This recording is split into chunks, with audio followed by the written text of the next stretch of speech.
잠깐 같이 기도드리겠습니다.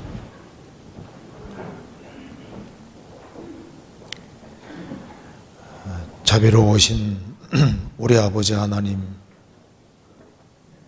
감사합니다.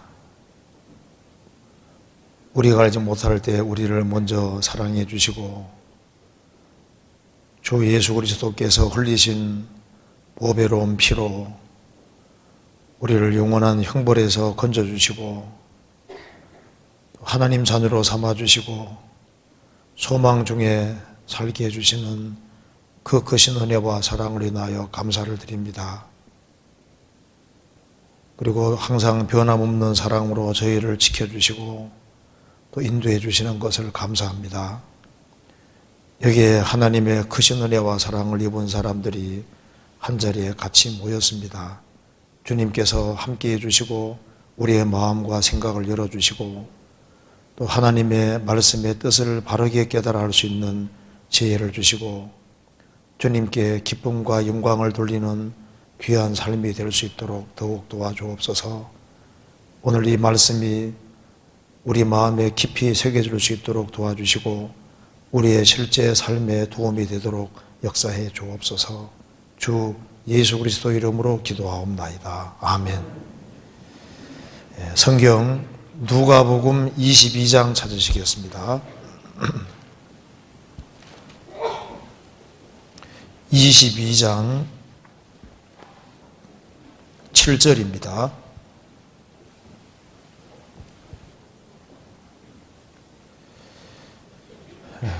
(22장 7절) 제가 읽겠습니다.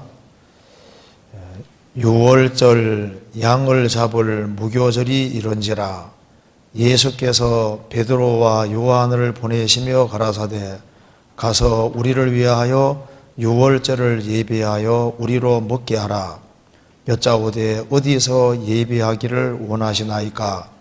이르시되 보라, 내가 너희가 성대로 들어가면 물 한 동이를 가지고 가는 사람을 만나리니 그의 들어가는 집으로 따라 들어가서 그 집 주인에게 이르되 선생님이 내게 하는 말씀이 내가 내 제자들과 함께 유월절을 먹을 객실이 어디 있느뇨 하시더라 하라.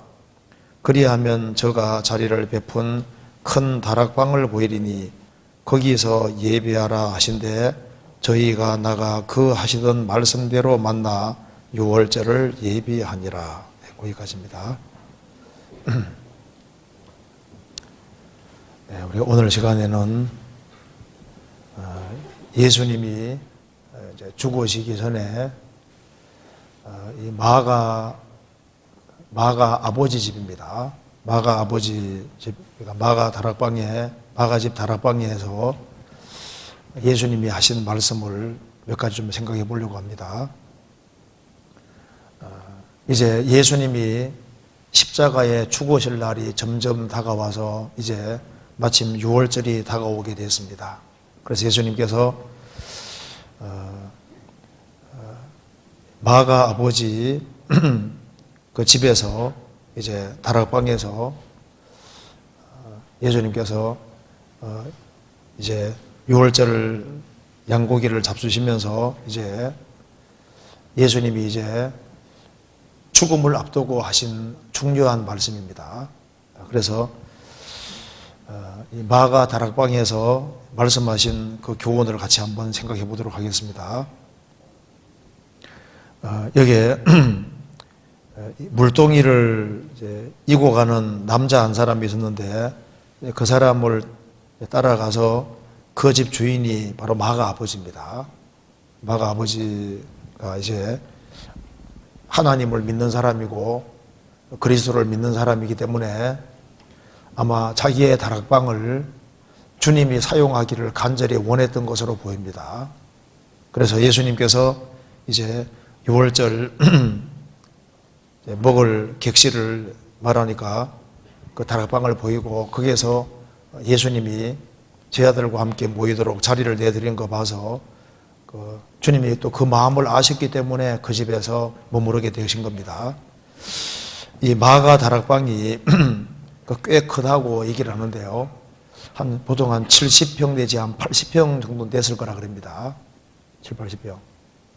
그래서 예수님도 이 다락방에서 최후에 만찬하실 때 여기 사셨고, 그리고 예수님 제자들 120명이 한 곳에 모여서 기도할 때도 이 마가 다락방입니다. 여기서 이제 같이 모였던 겁니다. 그래서 이 초대교회 시작도 다락방에서 시작이 되는 겁니다. 근데 예수님께서 이 다락방에서 중요한 말씀들을 여러 가지를 해주셨는데 그 내용이 자세하게 나와 있는 것이 바로 요한복음입니다. 요한복음 13장, 14장, 15장, 16장 말씀 마치시고 그 다음에 예수님께서 17장에서 기도하고 계신데 그 내용이 다 마가 다락방 거기에서 이제 이루어진 말씀들입니다. 그 내용을 다 생각하려면 이제 시간이 많이 걸리니까 그 중에서 몇 가지를 한번 같이 생각을 해보도록 하겠습니다. 여기에 이 다락방에서 예수님이 말씀하신 것이 여러 가지가 있는데 그 중에 몇 가지를 좀 생각해 봐야 되겠습니다. 먼저 요한복음 13장 한번 봅시다. 요한복음 13장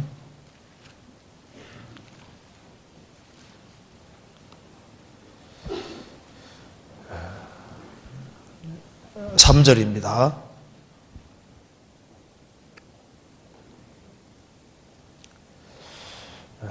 저녁 먹는 중 예수는 아버지께서 모든 것을 자기 손에 맡기신 것과 또 자기가 하나님께로부터 오셨다가 하나님께로 돌아가실 것을 아시고 저녁 잡수시던 자리에서 일어나 겉옷을 벗고 수건을 가져다가 허리에 두르시고 이에 대야에 물을 담아 제자들의 발을 씻기시고 그 두르신 수건으로 씻기기를 시작하여 시몬 베드로에게 이르시니 가로되 주여 주께서 내 발을 씻기시나이까. 예수께서 대답하여 가라사대 나의 하는 것을 내가 이제는 알지 못하나 이후에는 알리라. 베드로가 가로되 내 발을 절대로 씻기지 못하시리이다. 예수께서 대답하시되 내가 너를 씻기지 아니하면 내가 나와 상관이 없느니라. 시몬 베드로가 가로되 주여 내 발뿐 아니라 손과 머리도 씻겨 주옵소서. 예수께서 가라사대 이미 목욕한 자는 발밖에 씻을 필요가 없느니라. 온몸이 깨끗하니라. 너희가 깨끗하나 다는 아니라 하시니 이는 자기를 팔자가 누구인지 아심이라. 그러므로 다는 깨끗이 아니하다 하신지라. 12절부터 15절까지 같이 읽겠습니다. 저희 발을 씻기신 후에 옷을 입으시고 다시 앉아 저희에게 이르시되 내가 너희에게 행한 것을 너희가 아느냐. 너희가 나를 선생이라 또는 주라 하니 너희 말이 옳도다. 내가 그러하다. 내가 주와 또는 선생이 되어 너희 발을 씻겼으니 너희도 서로 발을 씻기는 것이 옳으니라. 내가 너희에게 행한 것 같이 너희도 행하게 하려 하여 본을 보였노라. 예수님께서 이 다락방에서 행하신 것 중에 첫 번째 생각해 볼 것은 예수님이 바로 만왕의 왕이십니다. 바로 이 대우주를 창조하시고 정말 천만 천사를 거느리시는 만왕의 왕이 이 세상에 오셔서 마가 다락방에서 겉옷을 벗고 수건을 가져다가 허리에 두르시고 대야에 물을 담아 12명의 제자들을 다 앉혀놓고 발을 씻기셨다는 겁니다. 예수님이 제자들의 발을 씻겼는데 근데 참 다른 제자들은요 또 태평하게 앉아서 예수님 발을 씻어주니까 기분 좋았을 거 아니에요. 예수님 발 씻겨줬는데 베드로는 주께서 내 발을 씻기시나이까. 베드로가 말하기를 내 발을 절대로 씻기지 못하시리이다. 그래 말하니까 내가 너를 씻기지 아니하면 내가 나와 상관이 없느니라 하니까 베드로가 탁 놀라서 아니 그러면은 발뿐 아니라 손과 머리도 씻겨주옵소서. 그러면 상관이 더 많을 거 아니에요. 베드로 욕심도 많습니다. 예수님께서 말씀하시기를 이미 목욕한 자는 발밖에 씻을 필요가 없느니라. 온몸이 깨끗하니라. 가룟 유다를 제외한 11제자들은 목욕했다고 말씀했죠. 그들의 구원을 약속해 주시는 겁니다. 그러면서 이미 목욕한 자는 발밖에 씻을 필요가 없느니라. 그렇게 말하고 난 이후에 내가 왜 이걸 행한 줄 아느냐. 내가 주와 선생이 되어서 너희 발을 씻겼다. 그러니까 너희도 서로 발을 씻기는 것이 옳으니라. 이렇게 주님 말씀하셨습니다. 그리고 이렇게 행한 이유는 내가 너희에게 행한 같이 너희도 행하게 하려 하여 본을 보였노라. 이렇게 행한 이유는 너희도 행하게 하기 위해 그렇게 했다. 이게 참 중요한 말씀입니다. 이스라엘은 이 당시에 그 신발이 좀 우리가 지금 신고 다니는 신발하고 다르고 샌들을 신기잖아요. 샌들. 그러니까 밖에 이제 나갔다 오면은 발이 막 더러워지는 거예요. 온갖 더러운 것이 묻습니다. 그래서 밖에 나갔다 들어오면 이 발 씻어주는 사람은 보통 종이 이 발을 씻어주는 거예요.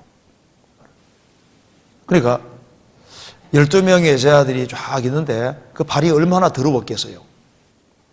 그 예수님께서 그 발을 일일이 다 씻겨주셨습니다. 그리고 하신 이후에 너희도 행하게 하려 하여 내가 본을 보였다.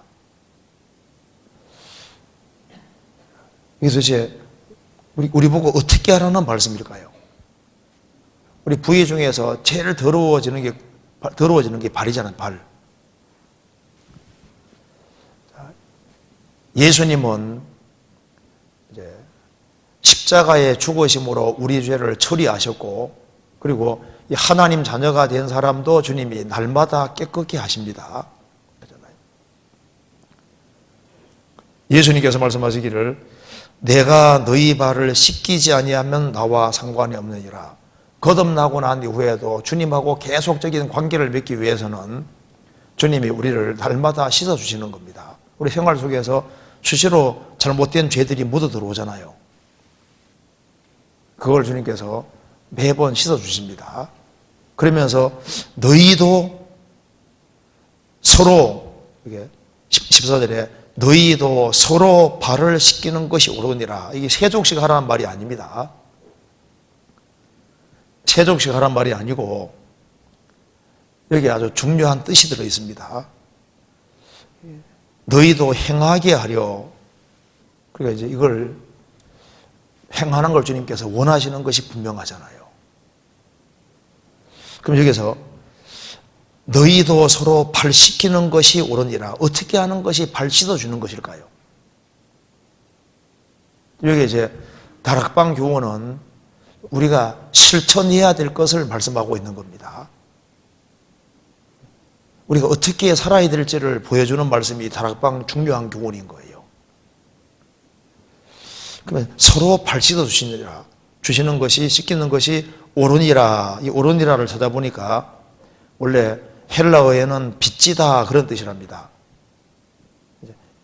너희들이 서로 발 씻기는 것이 옳으니라. 그러니까 우리는 주님께로부터 엄청난 빚을 진 사람이기 때문에 빚 갚는 것이 사실 발 씻어주는 거다 그 말입니다. 주님께로부터 용서를 받은 사람은 주님께로부터 엄청난 빚을 진 겁니다. 그러니까 1만 달란트 탕감 받은 사람은 100단위론 빚진 사람을 탕감해 주는 게 당연하잖아요. 그만큼 큰 빚을 용서받은 사람은 용서해 주는 게 당연한 겁니다. 그래서 먼저 다락방 교훈 중에 첫 번째, 너희도 서로 발 씻기는 것이 옳으니라. 우리에게 어떻게 하는 것을 원하실까요? 여기에 주님이 그 높으신 만왕의 왕 되신 주님께서 제자들의 발을 씻어주셨다는 것이 뭡니까? 발 씻어줬다는 말 자체가 주님이 자신을 낮추셨다 그 말이잖아요. 그죠? 그러니까 발 씻기는 것이 옳으니라, 이것은 주님께서 제 아들의 발을 씻긴 이것은, 서로 발 씻게 된다는 것은 주님이, 그 주인이 되신 주님이 낮추신 것처럼 모든 성도들은 다른 사람들을 나보다 낮게 여기고 모든 성도들 앞에서 자신을 주님이 그렇게 낮추셨다면은 성도는 참 성도의 길은 낮추는 길이라는 것을 분명히, 그러니까 우리는 섬기기 위해서 구원을 받았다는 걸 분명히 하라는 겁니다. 나보다 남을 낮게 여겨야 된다는 말이 여기에 첫 번째 들어가 있는 겁니다. 서로 발 씻기라 그 말 자체가, 발 씻어주려면은 종 위치에 서란 말이니까 낮추라 그 말이 여기에 첫 번째 들어있는 거예요. 빌립보서 3장 보시겠습니다. 빌립보서 3장, 빌립보서 2장입니다. 2장 3절입니다.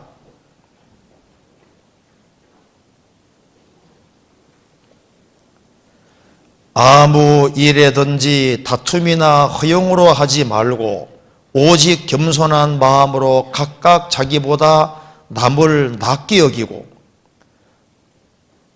각각 자기 일을 돌아볼 뿐더러 또한 각각 다른 사람들의 일을 돌아보아 나의 기쁨을 충만케 하라.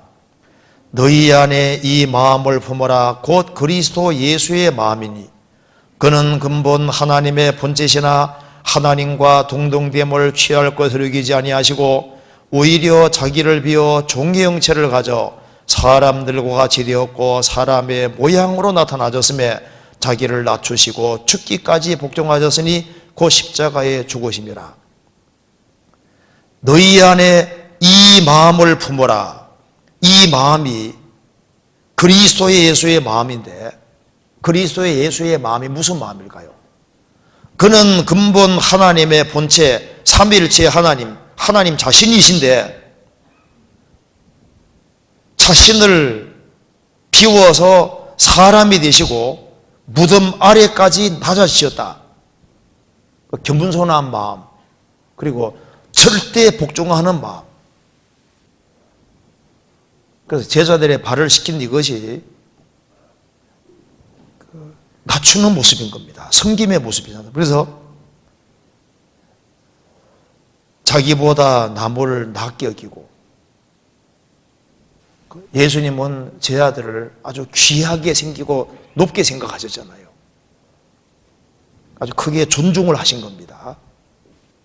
그래서 서로 발 씻기는 것이 옳으니라, 그 말이 서로 낮아져야 될 것을 첫 번째 말하고 있는 겁니다.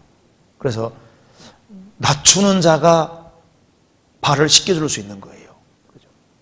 낮은 자가 큰 자가 되는 겁니다. 성경 마태복음 18장 보시겠습니다.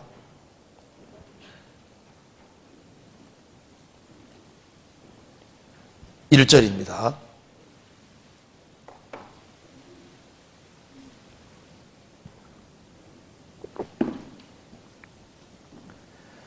그때 제자들이 예수께 나와 가로되 천국에서는 누가 크니이까? 예수께서 한 어린아이를 불러 저희 가운데 세우시고 가라사대 진실로 너희에게 이르노니 너희가 돌이켜 어린 아이들과 같이 되지 아니하면 결단코 천국에 들어가지 못하리라. 그러므로 누구든지 이 어린아이와 같이 자기를 낮추는 그이가 천국에서 큰 자니라. 천국에서는 누가 크니까? 천국에 들어갈 때도 애들처럼 낮출 때 천국 들어간 것처럼 천국에서 크게 되는 길도 어린아이와 같이 자기를 낮추는 그이가 큰 자니라. 예수님이 왜 큰 자시냐 하면은 예수님은 섬기러 오셨기 때문입니다. 그래서 섬기는 자는 큰 자가 되는 겁니다. 군림하는 자가 큰 자가 아니라 섬기는 자가 큰 자가 되는 거예요. 서로 발 씻기는 것이 옳으니라. 종 위치에 서라. 그 말입니다. 종류이치에 서는 사람, 우리는 주님 앞에서 우리는 지극히 작은 자라는 걸 항상 염두에 두지 아니하면은 서로 발 씻기라는 이 말씀을 지킬 수가 없는 거잖아요. 마태복음 20장 보시겠습니다. 25절.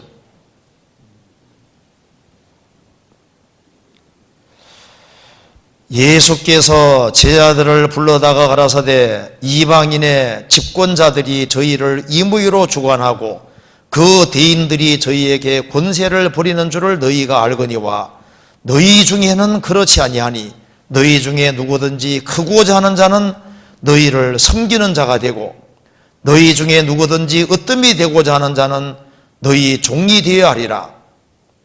인자가 온 것은 섬김을 받으려 함이 아니라 도리어 섬기려 하고 자기 목숨을 많은 사람의 대속물로 주려 함이니라.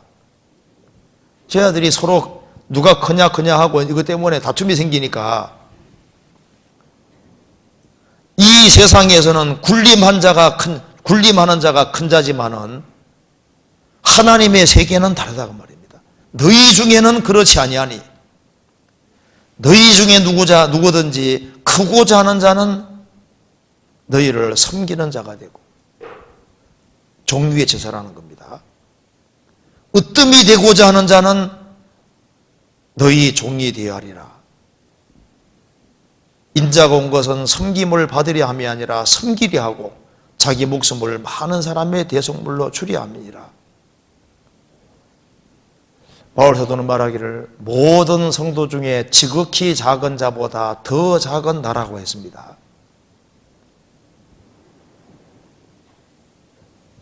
바울 사도도 말하기를 우리가 우리를 전파하는 것이 아니라 그랬잖아요. 그리스도 예수의 주 되신 것과 우리가 너희의 종된 것을 전파한다.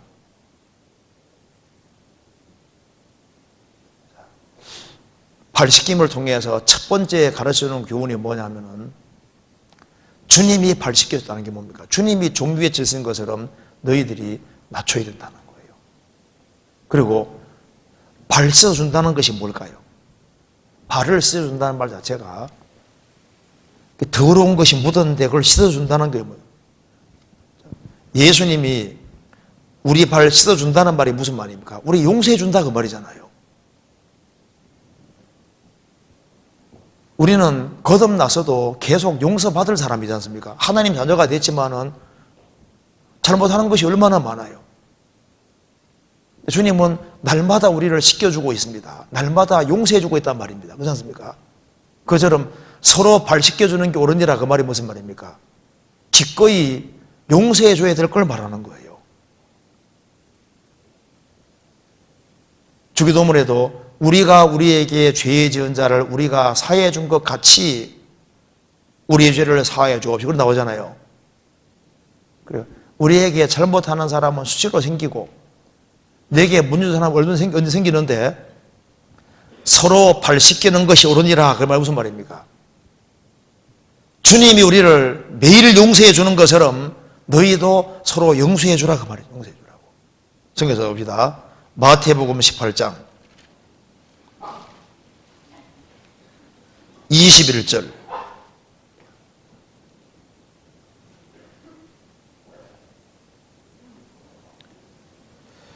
그때 베드로가 나와 가로되 주여 형제가 내게 죄를 범하면 몇 번이나 용서하여 주리이까 7번까지 하오리이까 예수께서 가라사대 내게 이르노니 7번뿐 아니라 70번씩 7번이라도 할지니라.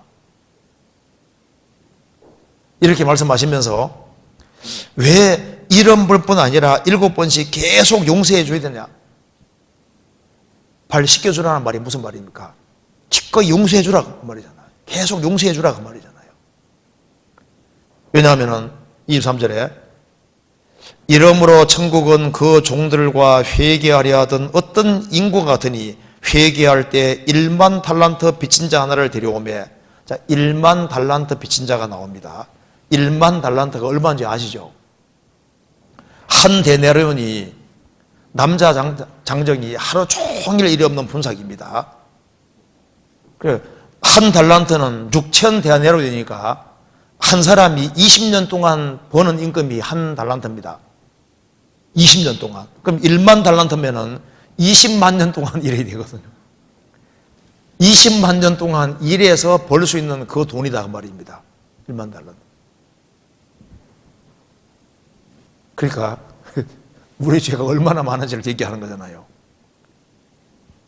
그렇게 많이 탕감받았는데 이제 탕감받고 난 이후에 100대 내려오는 안 갚는 사람 보고 물건 늘어지잖아요. 감옥에 쳐놓고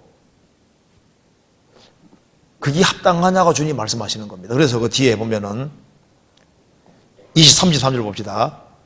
내가 너를 불쌍히 여김 같이 너도 내 동관을 불쌍히 여김이 마땅치 아니하냐 하고 주인이 노하여 그 빚을 다 갚도록 저를 옥졸들에게 붙이니라.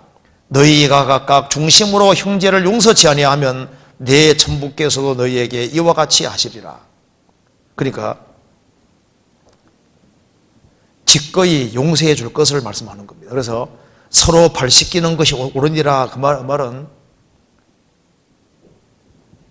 내게 상처 주고 문제 주는 사람 생길 수 있는데 우리는 너무나도 많은 것을 탕감받은 사람이고 씻김받은 사람이니까 그걸 기꺼이 용서해 줘야 될 것을 말씀하는 겁니다.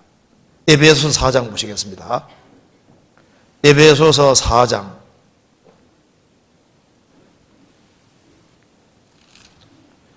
32절.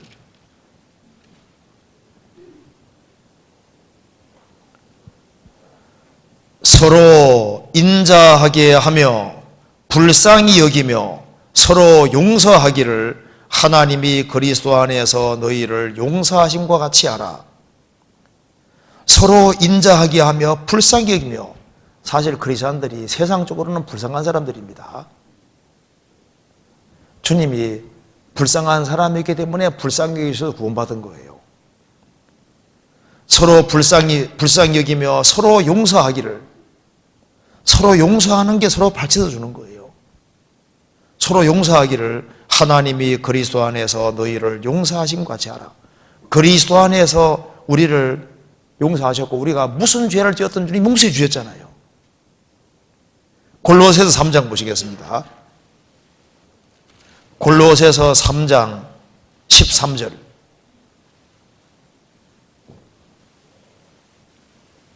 같이 읽어보겠습니다. 누가 네게 혐의가 있거든 서로 용납하여 피차 용서하되 주께서 너희를 용서하신 것 같이 너희도 그리하고. 주님이 우리를 용서해 주신 것처럼 누가 네게 혐의가 있거든 서로 용납하여 피차 용서해라. 그래서 하나님은, 예수님은 우리를 받아주심으로 영광 돌리신 것처럼 우리도 형제자매를 서로 받을 때 영광을 돌리는 것이 되는 겁니다. 예수님이 제자들의 발을 씻겨주신 것은 그걸 통해서 우리가 공동체로 살아가고 생활 살아가는 가운데 서로 허물이 있을 수 있기 때문에 기꺼이 용서하고 항상 용서해야 될 것을 말씀하는 겁니다. 그 2000년 역사 속에서 발명품 중에 유명한 발명품 하나가 뭔지 아세요? 그게 100몇 개 발명품 중에서 그 속에 들어가는 게 지우개랍니다. 지우개. 지우면 없어지잖아요. 정말 용서라는 것은 지우개처럼 중요한 거고, 주기도문은 매일 하는 기도문 중에 우리가 우리에게 죄진 자를 사하여 준 것 같이 매일 해야 될 것 중에 하나가 용서라고 할 수 있습니다. 용서. 그래서 용서라는 건 아주 중요한 문제입니다. 그리고 용서가 큰 사람이 그 사람이 큰 사람인 겁니다. 예수님이 십자가 위에서 아버지여 저들을 사하여 주옵소서, 저들은 자기들이 하는 것을 알지 못하나이다. 예수님이 왜 크신 분이냐 하면은 만면의 죄를 용서하셨으니까 크신 분이잖아요. 스데반은 큰 사람입니다. 왜? 자기를 돌로 쳐 죽이는 사람들에게를 위해서 기도하면서 예수여 이 죄를 저들에게 돌리지 마옵소서. 그들을 용서했잖아요. 왜 다윗이 큰 사람입니까? 그는 용서가 큰 사람입니다. 한 거의 9년 내지 10년 가까이 사울이 자기를 죽이려고 했잖아요. 그렇지만은 그는 여전히 용서하고 있습니다. 왜? 딱 이유는 한 가지입니다. 그가 기름 부음 받은 자이기 때문에 기꺼이 용서하는 거예요. 그는 하나님의 기름 부음 받았다 그 말입니다. 우리가 왜 형제자매를 용서하냐면은 주님이 용서해 준 사람이잖아요. 주님이 귀하게 이기기 때문에 다윗은 기꺼이 용서하는 길을 택했습니다. 요셉은 크고 위대한 사람입니다. 왜? 10명의 형들이 자기를 죽이려고 했잖아요. 애굽에 팔아먹은 것은 죽인 거나 마찬가지인 거예요. 그 애굽에 내려가서가 얼마나 고생했습니까? 그런데 오랜 세월이 지나서 자기 10명의 형들을 만났을 때 그들을 보복하지 아니하고 그들을 용서했을 뿐 아니라 그들을 지곡정성으로 섬기고 에집트에서 잘 살 수 있도록 용서해 주는 것은 그것은 큰 사람이라는 증거입니다. 그 옛날에 사울이 다윗이 용서하는 거 보고 뭐라 말했습니까? 다윗아 내가 큰 일을 행하겠고 내가 반드시 승리를 얻으리라. 죽일 수 있는 기회가 주어졌지만은 죽이지 아니하고 기꺼이 용서하는 것을 봤을 때 다윗아 너는 큰 일을 행할 사람이다. 그렇죠? 기꺼이 용서하는 사람은 그 사람은 큰 사람이라는 증거입니다. 그래서 용서해 주는 사람은 자기에게 영광이 되는 거예요. 허물을 용서해 줄 수 있는 사람은 자기에게 영광이 됩니다. 그 사람은 영광을 얻을 사람이 되는 거예요. 잠언 19장 보시겠습니다.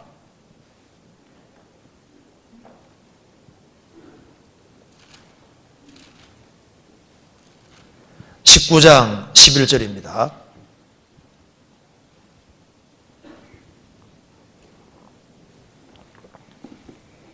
(19장) 11절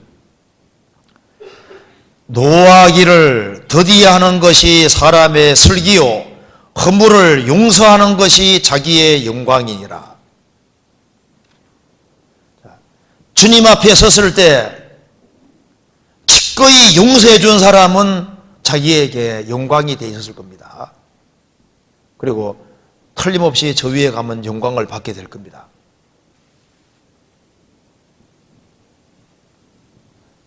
우리가 가정생활을 하면서도 용서라는 게 필요합니다.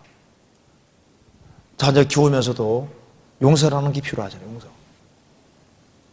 부족한 게 있었지만 용서해주고 그 가정생활 속에 남편 아내 사이에서 안 맞는 게 얼마나 많아요.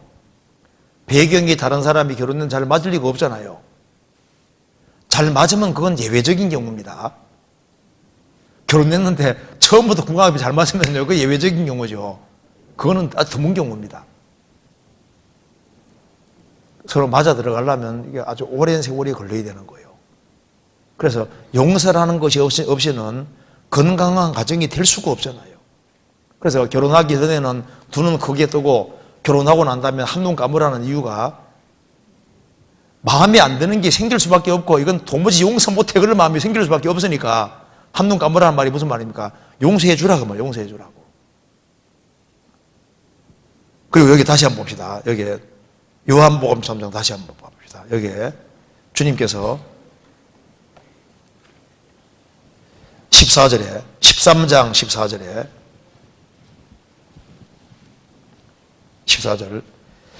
내가 주와 또는 선생이 되어 너희 발을 씻겼으니 너희도 서로 발 씻기는 것이 옳으니라. 이렇게 문장 잘 읽어야 됩니다. 너희도 발을 씻어주는 것이 옳으니라고 했습니까? 서로 발 씻기는 것이 옳으니라 그랬습니까? 서로잖아요. 나는 완벽해. 그게 착각입니다. 나는 잘못이 없는데 남만 잘못인 것처럼 그렇지 않아요. 서로 발시킨다는 말이 뭡니까? 서로 부족한 것이 있다 그 말입니다. 자기는 잘하고 있다고 생각하는데 다른 사람은 문제가 될 수도 있는 거예요. 그렇잖아요. 자기가 몰라서 그렇지 자기 업물이 얼마나 있는데요. 그러니까 남만 탓하면 안 된다 그 말입니다. 서로 발시키는 게 옳으니라. 너도 부족한 것이 많은 줄 알아라 그 말입니다. 가정생활 속에서도 남편만 잘못이 있습니까? 아내는 잘못 없어요? 서로서로에게 부족한 게 있는 겁니다. 형제자매들 속에서도 자매만 잘못이 있고 형제만 잘못이 있습니까? 아니잖아요. 남만 잘못이 아니라 서로 발시키는 게 옳으니라. 서로에게 부족한 게 있을 수 있다는 얘기인 거예요. 근데 왜 주님께서 서로 발시키라 했을까요? 우리는 서로 다 필요하기 때문에 그런 거예요. 서로 발시키는 것이 옳으니라. 서로가 꼭 필요한 존재인 겁니다. 구원을 받은 사람은 여기에 지체로 뒤에 설 때 다 필요해 두신 거예요. 필요해서.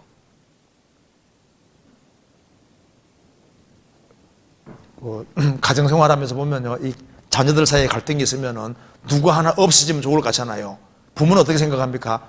다 필요해. 그렇죠? 주님 보실 때는 다 필요한 사람들인 거예요. 성경서입니다. 고린도전서 12장.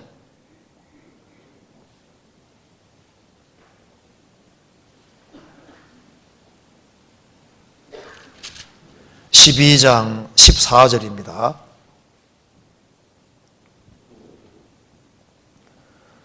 몸은 한 지체뿐 아니요 여럿이니 만일 발이 이르되 나는 손이 아니니 몸에 붙지 아니하였다 할지라도 이로 인하여 몸에 붙지 아니한 것이 아니요 또 귀가 이르되 나는 눈이 아니니 몸에 붙지 아니하였다 할지라도 이로 인하여 몸에 붙지 아니한 것이 아니니 만일 온몸이 눈이면 듣는 곳은 어디며 온몸이 듣는 곳이면 냄새 맡는 곳은 어디뇨 그러나 이제 하나님이 그 원하시는 대로 지체를 각각 몸에 두셨으니 만일 다 한 지체뿐이면 몸은 어디뇨 이제 지체는 많으나 몸은 하나라.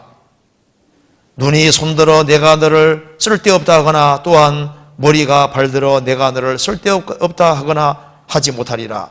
이뿐 아니라 몸에 더 약하게 보이는 지체가 도리어 요긴하고 우리가 몸에 덜 귀히 여기는 그것들을 더욱 귀한 것들로 입혀주며 우리의 아름답지 못한 지체는 더욱 아름다운 것을 얻고 우리의 아름다운 지체는 요구할 것이 없으니 오직 하나님이 몸을 고르게 하여 부족한 지체에게 총기를 더하사 몸 가운데 분쟁이 없고 오직 여러 지체가 서로 같이 하여 돌아보게 하셨으니 만일 한 지체가 고통을 받으면 모든 지체도 함께 고통을 받고 한 지체가 영광을 얻으면 모든 지체도 함께 즐거워하나니 너희는 그리스도의 몸이요 지체의 각 부분이라.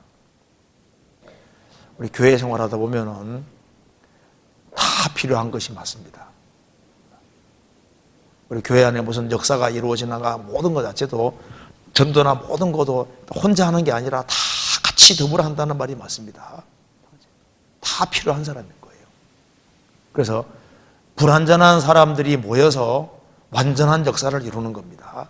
그래서 서로 발씻기는 것이 옳으니라 그 말 속에 각자에게 다 부족한 것이 있다 그 말입니다.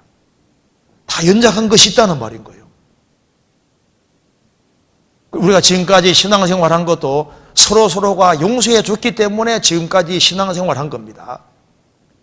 남의 발만 씻어주는 것이 아니라 나도 발씻김을 받아야 되고 서로 도움받아야 될 사람인 거예요. 그래서 지금까지 서로의 도움을 받으며 살아왔던 겁니다. 그래서 예수님께서 첫 번째 가르쳐주는 그 교훈은 주님이 발을 씻어주신 것은 낮아지셨다는 겁니다. 우리도 낮춰야 된다는 거예요. 그리고 주님이 우리 발을 씻어준다는 말이 용서해준다는 말인 것처럼 우리도 형제자매들을 서로를 기꺼이 용서해야 된다는 걸 말하고 있는 겁니다. 그리고 서로 발 씻기라는 말 속에 너만은 예외다 그 말이야. 나는 완벽하다. 나는 부족한 것이 없다. 그래 생각하면 착각인 겁니다. 자기가 하나님 앞에 항상 부족한 사람이란 거 생각이 됩니다. 나도 모르게 상처를 줄 수 있고, 그래서 누군가가 나를 계속 용서하고 있다는 걸 아셔야 됩니다. 나는 뭐를 잘하고 있는데, 그거 아니고 다른 사람은 계속 나를 끊임없이 용서하고 있다는 거 아셔야 되는 거예요. 우리는 계속 용서받아야 될 사람인 겁니다. 형제 자매들도 나를 끊임없이 용서하고 있다는 거 알아야 되는 거예요. 네, 그리고 이제 그 다음에 교훈을 한번 생각해 봅시다. 그래서 주님께서 원하시는 것이 너희들이 서로 받아야 된다는 걸 말하는 겁니다. 그 다음에 요한복음 13장 봅시다. 그 다음 교훈 봅시다. 요한복음 13장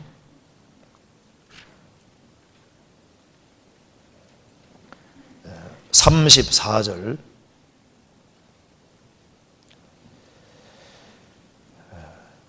새 계명을 너희에게 주노니 서로 사랑하라. 내가 너희를 사랑한 것 같이 너희도 서로 사랑하라. 너희가 서로 사랑하면 이로써 모든 사람이 너희가 내 제자인 줄 알리라. 예수님이 이제 죽음 앞두고 이제 다락방에서 교훈하신 것 중에 하나가 새 계명을 너희에게 주노니 서로 사랑하라. 내가 너희를 사랑한 것 같이 너희도 서로 사랑하라. 자, 그래서 다락방에 이제 교훈 중에 또 한 가지가 바로 서로 사랑하라는 교훈입니다. 여기 내가 너희를 사랑한 것 같이 주님이 우리를 사랑하셨습니다. 우리가 아직 죄인 되었을 때 그리스도께서 우리를 위하여 죽으심으로 하나님께서 우리에게 대한 자기의 사랑을 확증하셨느니라. 우리를 정말 사랑하셨습니다. 내가 너희를 사랑한 것 같이 주님은 정말 우리를 사랑하셨습니다. 하나님은 본질이 사랑이십니다.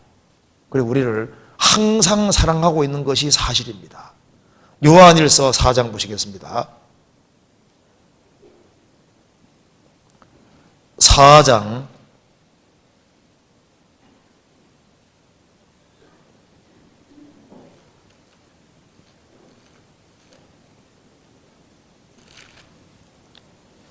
7절.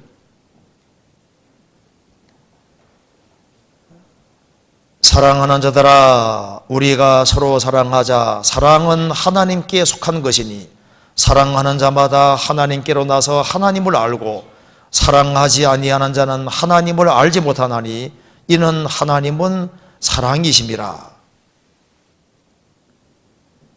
16절 같이 읽겠습니다. 하나님이 우리를 사랑하시는 사랑을 우리가 알고 믿었노니 하나님은 사랑이시라. 사랑 안에 거하는 자는 하나님 안에 거하고 하나님도 그 안에 거하시느니라. 여기 요한일서 4장 7절에서도 8절에서도 하나님은 사랑이심이라. 16절에서도 하나님은 사랑이시라. 하나님은 본질이 사랑이십니다. 하나님은 사랑 자체입니다. 사랑으로 충만하신 분입니다. 호세아서 2장에 사람이 격기로 갈 때 가시를 주시고 그걸 담을 주시고 사방이 막히게 하는 그것도 사랑하시기 때문에 그렇게 하시는 겁니다. 우리 인생길에 많은 가시가 있고 아픔이 있고 사방이 막히는 담이 있었습니다. 돌이켜보면 그게 다 사랑이었습니다. 그리고 이제 그 십자가의 사랑, 우리를 위해서 피를 흘리고 그 주님께서 그 보배로운 피를 다 흘리는 그걸 통해서 우리가 하나님이 정말 사랑이라는 걸 깨닫게 됐습니다. 그런데 그 사랑의 깊이는 아무도 헤아릴 수 없습니다. 사람은 하나님은 본질이 사랑이시기 때문에 사람은 뭘 먹고 살도록 정했냐면 사랑 먹어야 하나님의 사랑을 받아야만 만족하도록 되어 있습니다. 인간 마음속에 큰 구멍이 있는데 그거는 자기 멋대로 살아본다고 해서 채워지는 게 아니잖아요. 죄 마음대로 지어본다고 해서 그 사랑, 그 마음이 채워지는 게 아닙니다. 아무리 공부를 많이 하고 명예를 얻고 사람에게 존경받는다고 해도 그것 때문에 사람 영혼이 만족될 수 있는 게 아닙니다. 하나님은 본질이 사랑이고 인간은 하나님의 형상이기 때문에 하나님의 절대적인 사랑을 받고 나는 정말 사랑받고 있다는 걸 확실히 깨우칠 때만 인간이 만족이 있는 거예요. 영혼은 사랑을 요구합니다. 그것도 정말 순결한 사랑, 절대적인 사랑, 완전한 사랑을 요구하는데 그 엄청난 사랑이 아니면은 영혼은 만족이 안 되는데 그 사랑은 하나님 사랑밖에 없는 거예요. 십자가 사랑밖에 없는 겁니다. 그래서 남녀 간의 사랑, 그것도 좀 시간 지나가면 그것도 자기 영혼을 못 채웁니다. 그러잖아요. 부모가 자녀 사랑하는 것도 그거로도 절대적으로 안 채워지거든요.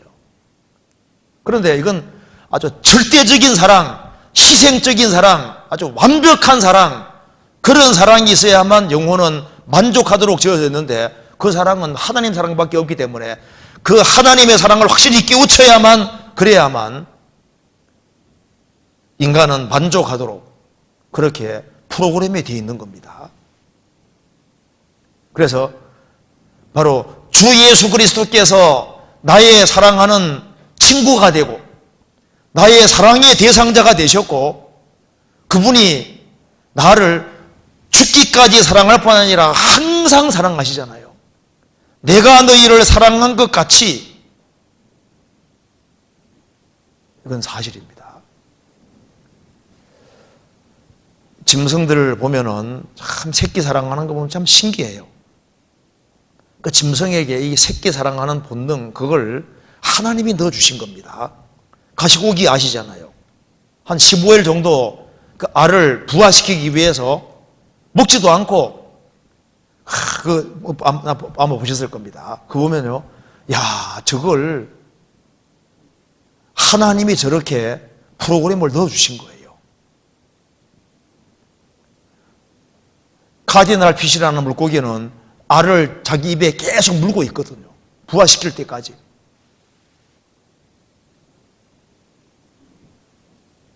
제가 우리 서울교회 수족관에 그 물고기 여러 마리를 키우는 거 봤는데요. 여러 마리를 키우는데 조그만 물고기입니다. 그런데 한 종류가 이제 알을 낳았어요. 알을 놓으니까 그때부터 싸나워지더라고요. 그리고 이제 새끼들이 딱 나오니까 엄청 싸나워져서 가까이 오기만 막 맹공격을 보보대는 거예요.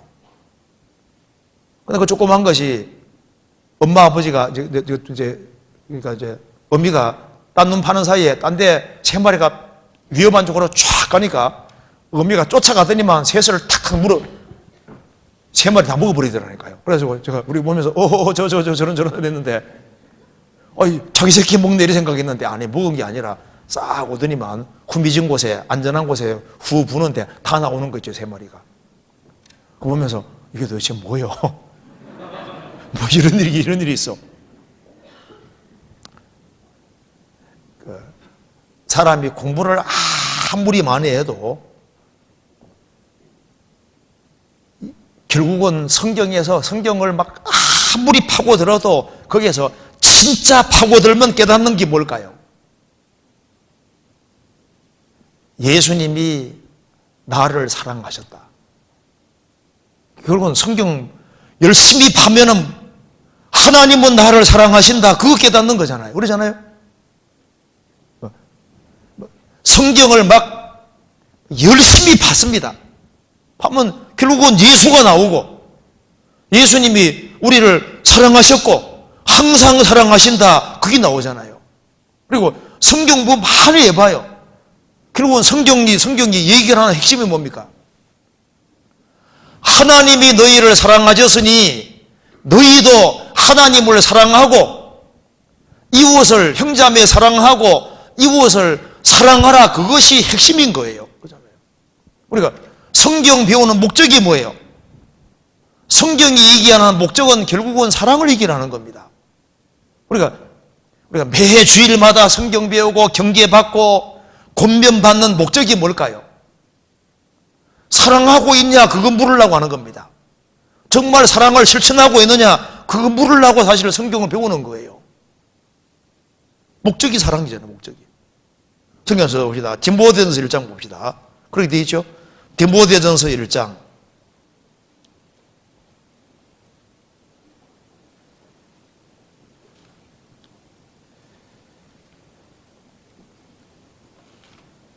디모데전서 1장 5절입니다.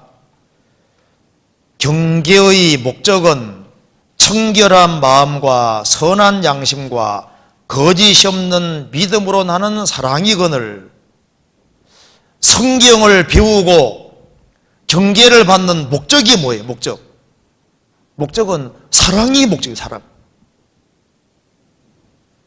어떻게 더 사랑하는 사람으로 만드느냐, 이게 목적이다 그 말입니다. 성경의 핵심은 사랑인 겁니다. 그죠? 마태복음 22장 보시겠습니다. 예수님이 이렇게 말씀하셨습니다. 22장 34절.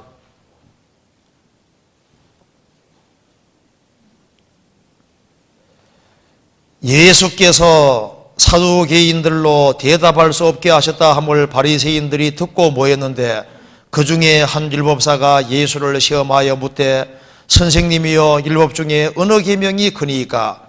예수께서 가라사대 내 마음을 다하고 목숨을 다하고 뜻을 다하여 주 너의 하나님을 사랑하라 하셨으니 이것이 크고 첫째 되는 계명이요 둘째는 그와 같으니 내 이웃을 내 몸같이 사랑하라 하셨으니 이 두 계명은 온 율법과 선자의 강령이니라. 이게 무슨 말입니까? 온 율법과 선자의 성경의 강령이니라. 요약이다. 이 사랑, 여기에 모든 계명이 매달려 있다, 그런 뜻입니다. 사랑에 모든 것이 다 매달려 있다, 이렇게 말씀하신 겁니다. 그래서 우리가 사실 설교하는 목적도 사실을 요약하면 사랑인 겁니다. 우리가 권면하는 것도 사랑 때문에 권면. 그러니까 하나님이 사랑이시라는 걸 알고 하나님의 사랑을 깨닫게 해서 하나님의 사랑을 더 깊이 있게 깨닫게 해서 성경을 열심히 배우는 것도 사랑을 실천하게 하는, 거기에 사실은 다 달려있는 거예요. 제가 우찌무라 간조 글을 한번 읽어드리겠습니다.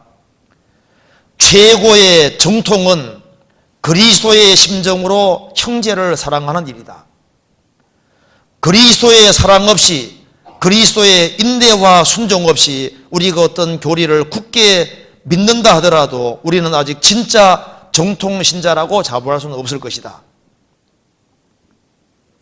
우리가 믿는 교리가 우리를 그리스도와 같이 사랑할 수 있는 사람으로 만들지 않는다면 우리 신앙에 의심을 품어봐야 할 것이다, 이렇게 얘기했습니다. 그렇죠. 최고 정통은 그리스도를 정말 사랑하고 그리고 정말 사랑하는 마음을 가지고 형제자매를 사랑하고 불신자 영혼을 사랑하는 그것이 아니라면 그게 무슨 정통이냐 그 말입니다. 정통 교리만 갖고 있고 그거로 끝나면 그게 진짜 정통이겠느냐. 하나님은 본질이 사랑이신데 사랑이신 주님이 마음속에 들어오셨다면 사랑을 품고 사랑하는 마음을 가지고서 사랑을 실천하는 사람이 되도록 하는, 그것이 성경을 배우는 목적이고 그것이 최고 정통의 길이다. 그렇죠. 성경 읽어보면 그게 맞는 얘기입니다. 우리가 확실히 깨달아야 될 것은 내가 너희를 사랑한 것 같이, 성경 처음 책이 모세오경입니다. 모세가 그걸 썼는데 모세가 제일 마지막에 쓴 것이 신명기입니다. 아시잖아요. 신명기는 이제 이스라엘 백성들이 가나안 땅 들어가기 직전에 40년 광야 생활한 사람들에게 다시 성경을 재론하는 겁니다. 이미 가르침을 받은 사람에게. 원래 신명기, 영어로 듀토로노미가 다시 한번 되새기고 다시 한번 말한다 그런 뜻입니다. 신명도 별신자에다가 명령명자, 하나님 말씀을 다시 재론한다 그런 뜻인 거예요. 신명기가. 신명기 주제가 뭡니까? 이스라엘 백성들아, 하나님이 너희를 이렇게 사랑하지 않았느냐? 이집트에 고통받고 있는 너희들을 내가 건져냈고 40년 광야 생활 속에서 너희들이 그렇게 불순종의 길을 걸어왔는데 하나님이 이렇게 오래 참으셔서 너희들이 여기까지 오지 않았느냐? 하나님이 너희들을 사랑하는 걸 경험하지 않았느냐? 하나님이 너희를 이렇게 사랑하셨으니 이스라엘아, 너희도 마음과 성품과 뜻과 목숨을 다해서 하나님을 사랑하라. 그게 신명기 주제잖아요. 신명기 두껍지만 내용 읽어보면 요약이 그겁니다. 너희들을 이렇게 사랑했으니 너희들도 여호와를 사랑하라. 그 말이 계속 반복되는 것이 신명기입니다. 성경에 우리가 잘 아는 아가서 주제가 뭐예요? 그 사랑을 그린 겁니다. 주님이 구원받은 사람을 그렇게 어여쁘게 여기고 사랑하신다 그 얘기잖아요. 호세아서 주제도 사랑입니다. 음란한 여인을 호세아가 사랑하는 걸 통해서 이스라엘이 그렇게 타락했지만은 그래도 여전히 사랑하신다. 그러니까 구약 성경 요약하면은 하나님은 자기 백성을 사랑하신다. 그게 주제입니다. 어떤 분이 설교하더라고요. 서울에서 부산까지 제일 빨리 가는 길이 뭐냐? KTX다, 버스다, 자가용이다 하는데 어떤 분 얘기하더라고요. 사랑하는 사람과 같이 가는 것이 그게 제일 빠른 길이라고. 사랑하는 사람과 같이 가면 시간이 하나도 지루하지 않잖아요. 그렇죠? 그게 제일 빠른 길이다. 그건 맞는 것 같아요. 자, 그래서 여기에 잠언 1장에 보면은 내 엄비의 법을 버리지 마라. 어머니의 법이란 말이 나와 있거든요. 우리가 봐요. 태어나서 어머니 아버지가 항상 하는 얘기를 가만히 생각해 보면은 그게 사랑의 법입니다. 그렇죠? 나중에 보면은 귀에 항상 울리는데 그때 사랑해서 그렇게 얘기하셨구나. 그게 자꾸 생각나잖아요. 어머니 아버지 돌아가신 분도 있을 텐데 항상 하던 얘기 보면은 왜 그 얘기를 했을까? 나 사랑해서 그렇게 하셨구나. 알게 되는 겁니다. 그래서 이 성경에서 주님께 다락방에서 주님께서 말씀하신 것이 발 씻기는 걸 얘기하면서 그 다음에 사랑을 이렇게 거론하셨는데 이게 중요한 거다 그 말이에요. 주님은 중요한 걸 지금 거론하고 있는 겁니다. 성경에서 봅시다. 고린도 전서 13장 보시겠습니다.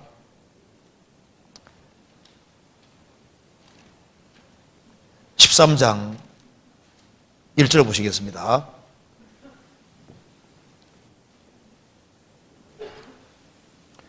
첫 번째는 사랑의 중요성을 말하고 있습니다. 13장 1절 내가 사람의 방언과 천사의 말을 할지라도 사랑이 없으면 소리나는 구리와 울리는 꽹과리가 되고 내가 예언하는 능이 있어 모든 비밀과 모든 지식을 알고 또 산을 옮길 만한 모든 믿음이 있을지라도 사랑이 없으면 내가 아무것도 아니요 내가 내게 있는 모든 것으로 구제하고 또 내 몸을 불살하게 내어줄지라도 사랑이 없으면 내게 아무 유익이 없느니라. 그러니까 여기에 다른 온갖 것이 다 있다 할지라도 사랑 없으면은 아무것도 아니라는 겁니다. 그래서 이 사랑이 제일 중요한 것이라는 것을 여기 분명히 말하고 있습니다. 근데 여기 이제 중요한 구절 정해 보시면요.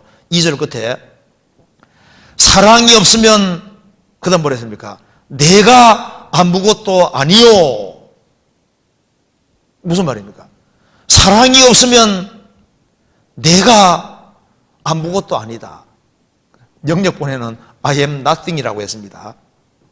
나는 아무것도 아니다. 나는 제로다, 제로.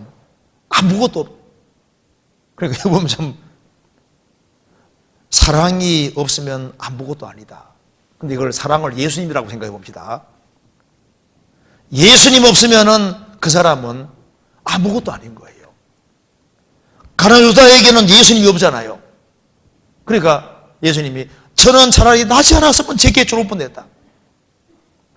주님이 없는 사람은 그 사람은 묵입니다. 아무것도 아닌 거예요. 그런데 사랑이 있으면은 모든 것이니까 예수님이 있으면은 다 있는 겁니다. 백백일은 제로라 그러잖아요. 다 있는데 예수님 없으면 인생 제로고, 제로에 제로 플러스 1은 100이다. 아무것도 없어도 예수님이 있으면 다 있는 거다 그 말입니다. 그렇죠? 우리 신앙생활 속에서도 주님이, 사랑이신 주님이 내 속에 들어와 있고 내 속에 정말 사랑이 있으면 내가 귀한 존재인데, 사랑이 없으면 내가 아무것도 아니다. 사랑이 있으면 모든 것이 되는 거고, 사랑 없으면 아무것도 아니다 그 말입니다.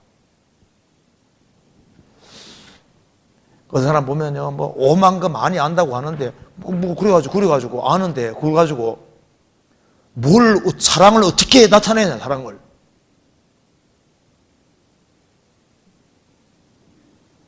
이것저것 알기만 하고 끝나면 아무 소용이 없는 거잖아요. 사랑이 있으면은 그게 바깥으로 나타나게 되는 거지 않습니까? 그래서 내가 너희를 사랑한 것 같이 너희도 서로 사랑하라. 이게 중요한 뜻이 많이 들어 있습니다. 근데 먼저 이제 여기 사랑의 정의를 봅시다. 4절. 사랑은 애틋하다고 이렇게 표현하지 않았습니다. 4절 보시겠습니다. 사랑하면 막 아주 가슴이 쿵쿵 뛰고 애틋하다고 이렇게 생각하는데, 성경에서 말하는 사랑은 그런 게 아니고 진짜 사랑은 이런 거라고 했습니다. 4절에 사랑은 오래 참고, 사랑은 온유하며 투기하는 자가 되지 아니하며, 사랑은 자랑하지 아니하며 교만하지 아니하며 무례히 행치 아니하며 자기의 유익을 굳이 아니하며 성내지 아니하며 악한 것을 생각지 아니하며 불의를 기뻐하지 아니하며 진리와 함께 기뻐하고 모든 것을 참으며 모든 것을 믿으며 모든 것을 바라며 모든 것을 견디느니라. 일단 정의를, 뭘 정의할 때는 제일 앞에 나오는 말이 중요한 겁니다. 이 성경에서도 제일 첫 번째 나오는 단어가 모든 것의 뿌린 겁니다. 예를 들어서 해로 나저를 주관하게 하라 하면은 그게 이제 주관이란 말의 핵심인 거예요. 그래서 거듭난 사람에겐 죄가 너희를 주관치 못하리니, 그리고 그걸 해를 생각하면, 주관이란 말을 해를 생각하면 되는 거예요. 해를. 그러니까 해가 낮을 주관하는 것처럼 구원받은 사람에겐 죄가 그 사람 완전히 주인도로 되어서 끌고 못 간다고 말입니다. 죄가 구원받은 사람들을 마음대로 못 부린다고 말입니다. 그리고 사랑이란 말이 처음 나오는 것이 창세기 22장입니다. 아브라함이 이삭 바칠 때 사랑이란 말이 나오잖아요. 그게 사랑의 아주 핵심에 속하는 겁니다. 그러니까 아버지가 자식을 사랑하는 그 사랑이 성경에서 말하는 사랑의 기본 정의인 거예요. 그러니까 아버지하고 어머니하고 사랑 깊이는 어머니 사랑이 더 깊을지라도 사람 달아가는 사랑은 아버지 사랑 쪽이 맞습니다. 애가 다쳤다, 어머니는 막 호들갑 떨잖아요. 막 급한데 아버지는 뭐부터 생각합니까? 얘가 죽을까 안 죽을까 그거부터 생각하잖아요. 그죠? 그래서 안 죽겠다 싶으면 안심하잖아요. 막 피가 막 나고 하면 막 엄마는 막 놀래가지고 이렇게 하는데 아버지는 딱 보면서 죽을까 안 죽을까 생각하는 것처럼요. 하나님은 사람 다뤄가는데 막 그렇게 막 방귀먹기 이렇게 하는 게 아니고, 얘가 안 죽겠다 봐가지고 그렇게 다뤄가니까 아주 빨리빨리 다뤄가지 않은데 딱 봐서 딱 계산해서 이렇게 하는 거예요. 어제 지금 그 얘기할 시간이 그게 아니고, 여기 지금 여기 다른 거 해야지, 여기. 그래서 여기 사랑은 첫 번째 말이 중요하거든요. 오래 참고. 그러니까 사랑은 첫 번째가 이게 오래 참는 거예요. 여기 핵심인 겁니다. 사랑하면은 오래 참을 수 있는 거예요. 그리고 뒤에도 제일 마지막도 모든 것을 참으며 7절에 모든 것을 믿으며 모든 것을 바라며 모든 것을 견디느니라. 사랑의 시작은 오래오래 참는 거고 끝도 모든 것을 참고 언젠가는 잘 돼가겠다고 믿어주는 거예요. 모든 것을 바라며 모든 것을 참고 견디는 그게 이제 사랑입니다. 그래서 주님 우리 사랑하시다는 증거가 뭡니까? 우리에 대해서 오래 참으셨잖아요. 지금도 참고 있잖아요. 그게 우리를 사랑한다는 증거인 겁니다. 그래서 사랑은 절대 떨어지지 않는 겁니다. 8절에 사랑은 언제까지든지 떨어지지 아니하나 예언도 피하고 방언도 거치고 지식도 피하리라. 우리가 부분적으로 알고 부분적으로 예언하나 하니 온전한 것이 올 때는 부분적으로 하던 것이 피하리라. 사랑은 절대 떨어지지 않는다. 다른 건 다 떨어져도 사랑은 절대 떨어지지 않습니다. 우리가 이제 설교 같은 걸 많이 하면 결국은 다 이제 없어지는 것처럼 보여도 그 마음속에 야, 하나님은 사랑이, 우리 전도집회에도 보세요.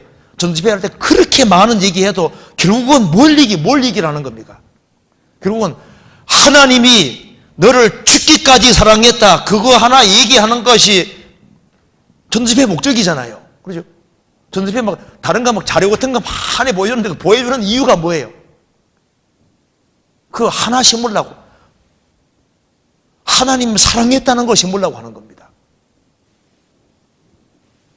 그리고 사랑받은 것은 안 잊히잖아요. 결국은 계속 남는 것은 결국은 사랑이니까 사랑은 안 떨어지는 겁니다. 그러니까 우리가 계속적으로 끊임없이 남는 것은 무슨 지식이 남는 것이 아니라 내게 베풀어준 사랑, 희생해주고 오래 참아주고 이런 것들이 남는 거잖아요. 그러니까 엄마 아버지가 날 키워준 거 가만히 생각하면 그 사랑인 겁니다. 그렇잖아요. 남는 건 사랑했다는 게 남는 거잖아요. 저 위에 가도 남는 것이 사랑 자체가 남는 겁니다. 그리고 신앙이 성장한다는 증거가 뭡니까? 증거가 사랑의 중요성 깨닫고 사랑을 실천하는 그게 신앙 성장한다는 증거인 겁니다. 많이 아는 것이 성장하는 게 아니잖아요. 그 뒤에 봅시다.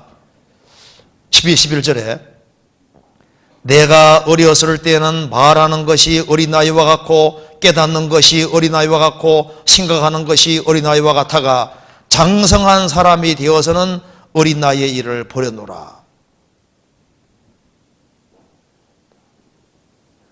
어린애들은 막 신기하고 재밌는 거 이런 데 관심이 많은데 어른은 돈 되는 데 관심이 있고 실적인 것에 관심이 있는 것처럼 어떤 사람 보면요 막 신령한 지식을 많이 아는 것처럼 하는데 영혼을 사랑하는 마음이 없어요. 그러니까 성경 잘못 배운 겁니다. 나는 성경 많이 알고 있다. 그런데 누굴 건지려고 생각해요. 누굴 사랑하고 차라리 그럴 바에는 형제자매 신방하고 전화 한번 걸어주고 관심 가로 기울여주고 그게 더 나은 게 아니냐 그 말입니다. 그렇잖아요.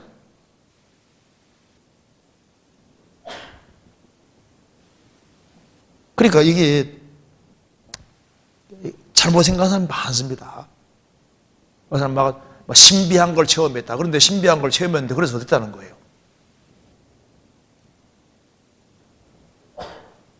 주변 사람들이 있는데 사람들.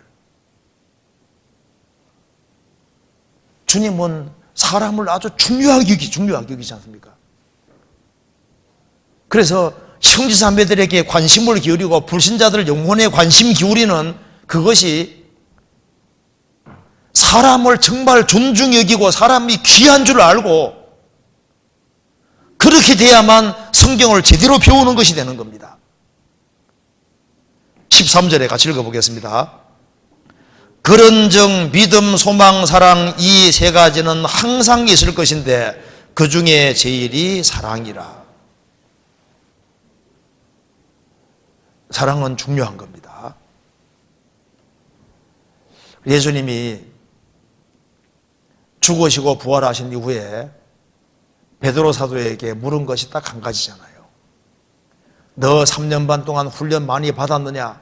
많은 걸 알았느냐? 그거 물은 것이 아니잖아요. 이 사람들보다 나를 더 사랑하느냐? 주여 그러하외다. 내가 주를 사랑하는 줄 주께서 아시나이다. 주님께서 말씀하셨습니다. 내 어린 양을 먹이라. 내 양을 치라. 내 양을 먹이라. 너가 정말 나를 사랑한다면 그 사랑을 옆에 형제자매에게 돌리라고 얘기하신 겁니다. 그래서 여기에 사랑이 참 중요한데,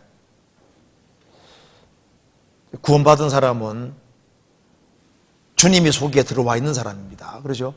하나님은 사랑이신데 사랑의 화신이 바로 예수님이고, 구원받을 때 예수님이 속에 들어와 있는 사람은 분명히 속에 사랑이 있다 그 말입니다. 거듭난 사람은 틀림없이 마음속에 주님을 사랑하는 마음이 있고 형제자매 사랑하는 마음이 들어와 있어요. 그런데 이것이 나와야 되는데 이게 못 나올 수 있잖아요. 그래서 성경에서 사랑이 어떻게 나오는지를 분명히 밝히고 있습니다. 디모데전서 1장 봅시다. 디모데전서 1장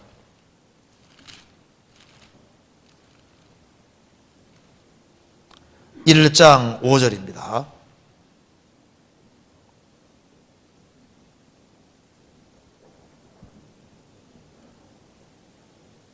경기 목적은 청결한 마음과 선한 양심과 거짓이 없는 믿음으로 나는 사랑이거늘. 여기에 사랑이 어디서 나오는지를 밝히고 있습니다.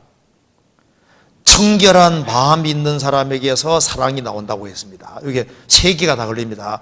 청결한 마음으로 나는 사랑, 선한 양심으로 나는 사랑, 거짓이 없는 믿음으로 나는 사랑, 이렇게 세 가지 걸리게 되어 있습니다. 그러니까 사랑은 어디에서 나오느냐? 청결한 마음에서 사랑이 나오도록 되어 있습니다. 그래서 마음을 청결히 하는 사람, 죄를 멀리하는 사람, 마음을 깨끗이 하는 사람, 하나님 말씀으로 자기를 씻어가는 사람, 물로 씻는 같이 말씀으로 깨끗하게 한다는 말씀대로 하나님 말씀을 가까이 하고 마음을 깨끗하게 씻는 사람은 청결한 마음에서부터 깨끗한 사랑이 나오게 되는 겁니다.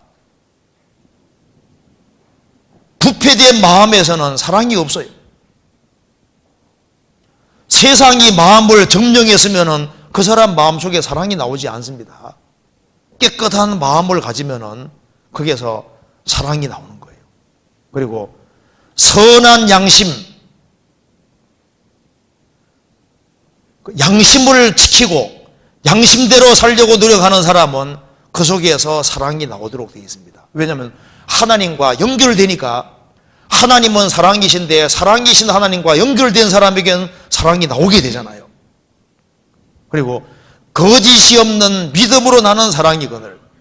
주님을 향한 확실한 믿음을 가지고 있는 사람, 거짓이 없는 믿음을 가진 사람, 주님을 향한 확실한 믿음을 소유한 사람은 그 사람은 틀림없이 사랑을 가지고 있습니다.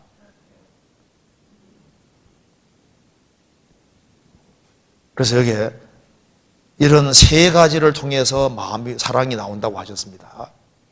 그래서 주님께서 처음 행위를 가지라. 요한계시록 2장 나와 있죠. 처음 행위를 어떻게 가질까요? 처음 행위는 처음 사랑이 회복될 때 처음 행위가 나오는 겁니다. 그러니까 사랑의 회복은 행위의 회복이 되는 거예요. 그런데 여기서 우리 이제 알아야 될 것이 있습니다. 근데 이게 사랑이라는 것 자체를 사람이 잘못 생각하는 것이 많이 있습니다. 어떻게 하는 게 사랑하는 거냐고 말입니다. 여기 고린도 전서 13장 찾아봅시다. 사랑에서 사람이 잘못 생각하는 것이 있습니다. 여기요. 사랑의 정의, 사랑 봅시다. 여기에 성경에서 말하는 사랑은 막 애틋한 사랑, 막 그런 게 아니라, 사랑의 첫 번째는 성경에서 오래 참음이라 그랬고, 사랑에서 중요한 것 중에 하나가 여기 봅시다. 6절, 불의를 기뻐하지 아니하며 진리와 함께 기뻐하고. 참 사랑의 정의가 좀 신기하죠. 사랑은 불의를 기뻐하지 아니하며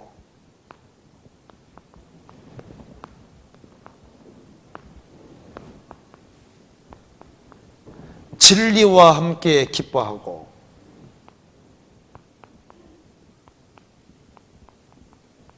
그러니까 불의를 기뻐하는 것은 사랑이 아니다 그 말입니다. 그러니까 진리와 함께하는 그것이 사랑인 거예요. 우리 시대는 사랑이란 이름으로 죄가 많이 행해집니다. 그건 사랑이 아니에요.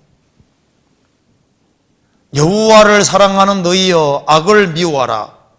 하나님은 본질이 사랑이신데 그건 죄가 없는 사랑입니다. 그렇잖아요.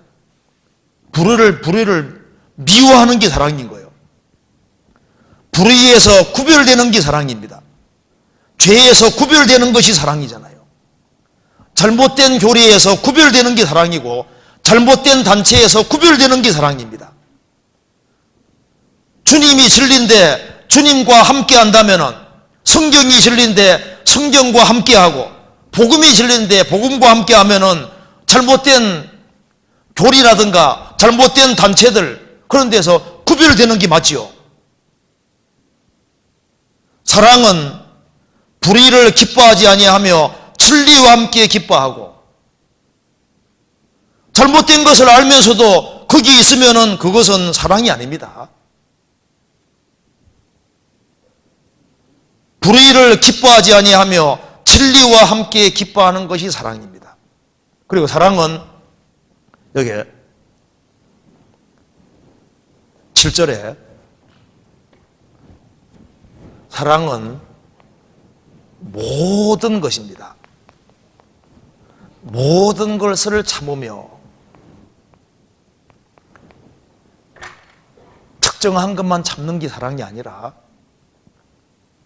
사랑은 일부의 아닌 모든 것을, 잘 보면은요, 모든 것을 참으며,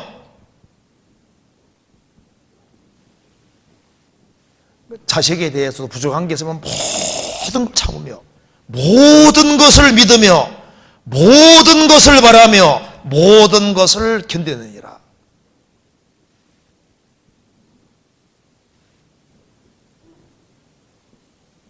일부가 아니고 모든 것입니다.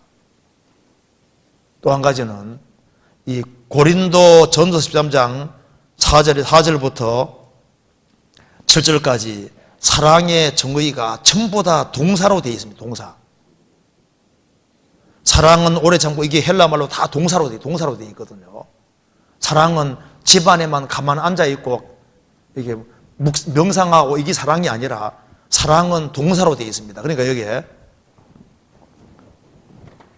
사랑의 정의가 전부 다 동사로 되어 있다는 것이 뭡니까? 사랑은 분명히 움직이는 것이 맞습니다. 그래서요, 성경에 보면은 이제 시브리어는 시작이 동사가 먼저입니다.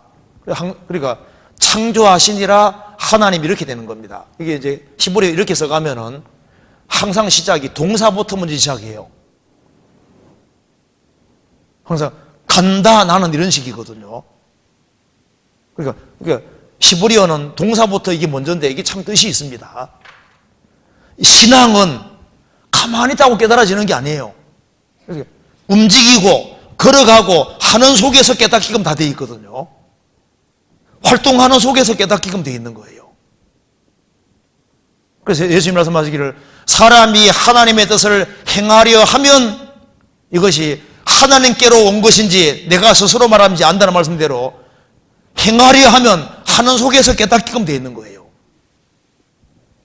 사랑은 성경에서 동사로 되어 있고, 또 한 가지 사랑은 주님께서 내가 너희를 사랑한 것 같이 사랑하라, 이게 무슨 말입니까? 내가 너희를 사랑한 것 같이 사랑하라, 그 말이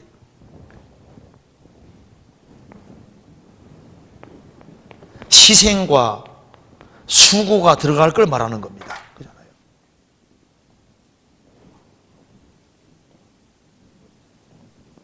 내가 너희를 사랑한 같이, 주님이 우리를 사랑하신 사랑은 그건 희생적인 사랑입니다. 그렇잖아요. 우리를 위해서 죽어주신 사랑이니까. 그래서 몸을 도사리는 사람은 그러면은 주님의 계명을 내가 사랑같이 사랑하라, 이걸 행하려고 하는 사람은 기꺼이 희생할 각오가 되어 있어야 되는 겁니다. 그렇잖아요. 그래서 여기 이제 사랑이란 말이 라틴 말로는 아모르라고, 아모리 화장품 말고 아모르. 그러니까 모르란 말이 죽음이란 뜻인데 그 앞에 부정이거든요. 부정. 그러니까 죽음이 없이는, 그러니까 두 개가 들어붙어 있으니까 사실 끝까지 계속 갈 수 있는 것이, 영원히 가는 건 사랑이고, 그리고 아는 없는 것이고, 모르는 죽음이니까 죽음이 없이는, 희생이 없이는 그 말하고 한 겁니다. 그러니까 진짜 사랑은 희생이 없이는 할 수 없는 게 사랑이다, 그 뜻이 될 수 있는 거예요. 그러니까 희생하고 수고하는 것이 없이는 진정한 사랑이 없을 것을 분명히 말하고 있는 겁니다. 그래서 내가 너희를 사랑한 것 같이 너희도 서로 사랑하라, 이 말 들으면 우리가 얼마나 부족한지를 알 수 있습니다. 그렇잖아요. 우리가 얼마나 주님 보시기에 부족하게 행하는 것이 많은지를 알 수 있잖아요. 또 한 가지는 사랑에는 반드시 믿음과 연결되어 있어야 되는 겁니다. 그 사람은 사랑 있는데 믿음 없으면 안 됩니다. 이 믿음과 두 개가 같이 연결되어 있어야 됩니다. 찾아봅시다. 에베소서 6장 봅시다. 에베소서 6장 23절.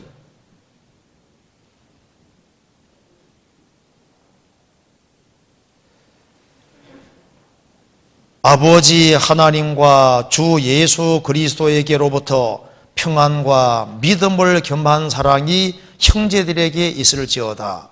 믿음을 겸한 사랑이라고 표현했습니다. 그래서 이 사도 요한은 예수님께로부터 직접 배운 사람이기 때문에 사도 요한 마음속에 딱 들어가 있는 것이 뭔지 아시죠?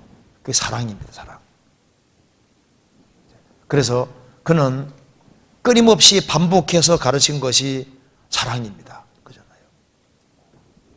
서로 사랑하라는 말을 끊임없이 반복을 했고, 그 기원전 6세기에 그 그리스의 시인 중에 한 사람, 아나크레온, 그 사람이 주로, 그 사람은 하프 탈 때 주로 사랑만 연주해요. 그 사람 구원받았으면 주로 사랑 얘기 있을 거 아니에요. 구원을 안 받았지만은 사랑이 중요한 걸 알아서 항상 연주하는 것이 사랑 주제로 연주했다고, 사랑을. 이 세상에도 보면 거의 노래도 보면 거의 사랑 얘기. 사랑이 중요한 걸 아는데 잘못돼서 그렇습니다. 사랑은 중요합니다. 그래서 이게 사람 마음을 움직이는 게 사랑이기 때문에 주님께서 내가 너희를 사랑한 것 같이 너희도 사랑하라. 이걸 좀 구체적으로 생각해 봅시다. 성경 찾아봅시다. 요한일서 4장 보시겠습니다. 요한일서 4장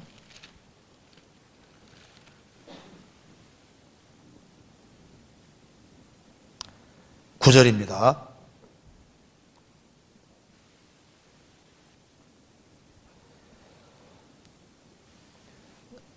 사랑은 여기 있으니 우리가 하나님을 사랑한 것이 아니요 오직 하나님 우리를 사랑하사 우리 죄를 위하여 화목제로 그 아들을 보내줬습니다.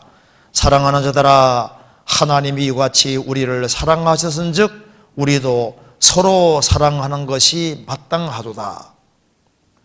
어느 때나 하나님을 본 사람이 없으되 만일 우리가 서로 사랑하면 하나님이 우리 안에 거하시고 그의 사랑이 우리 안에서 온전히 이루느니라.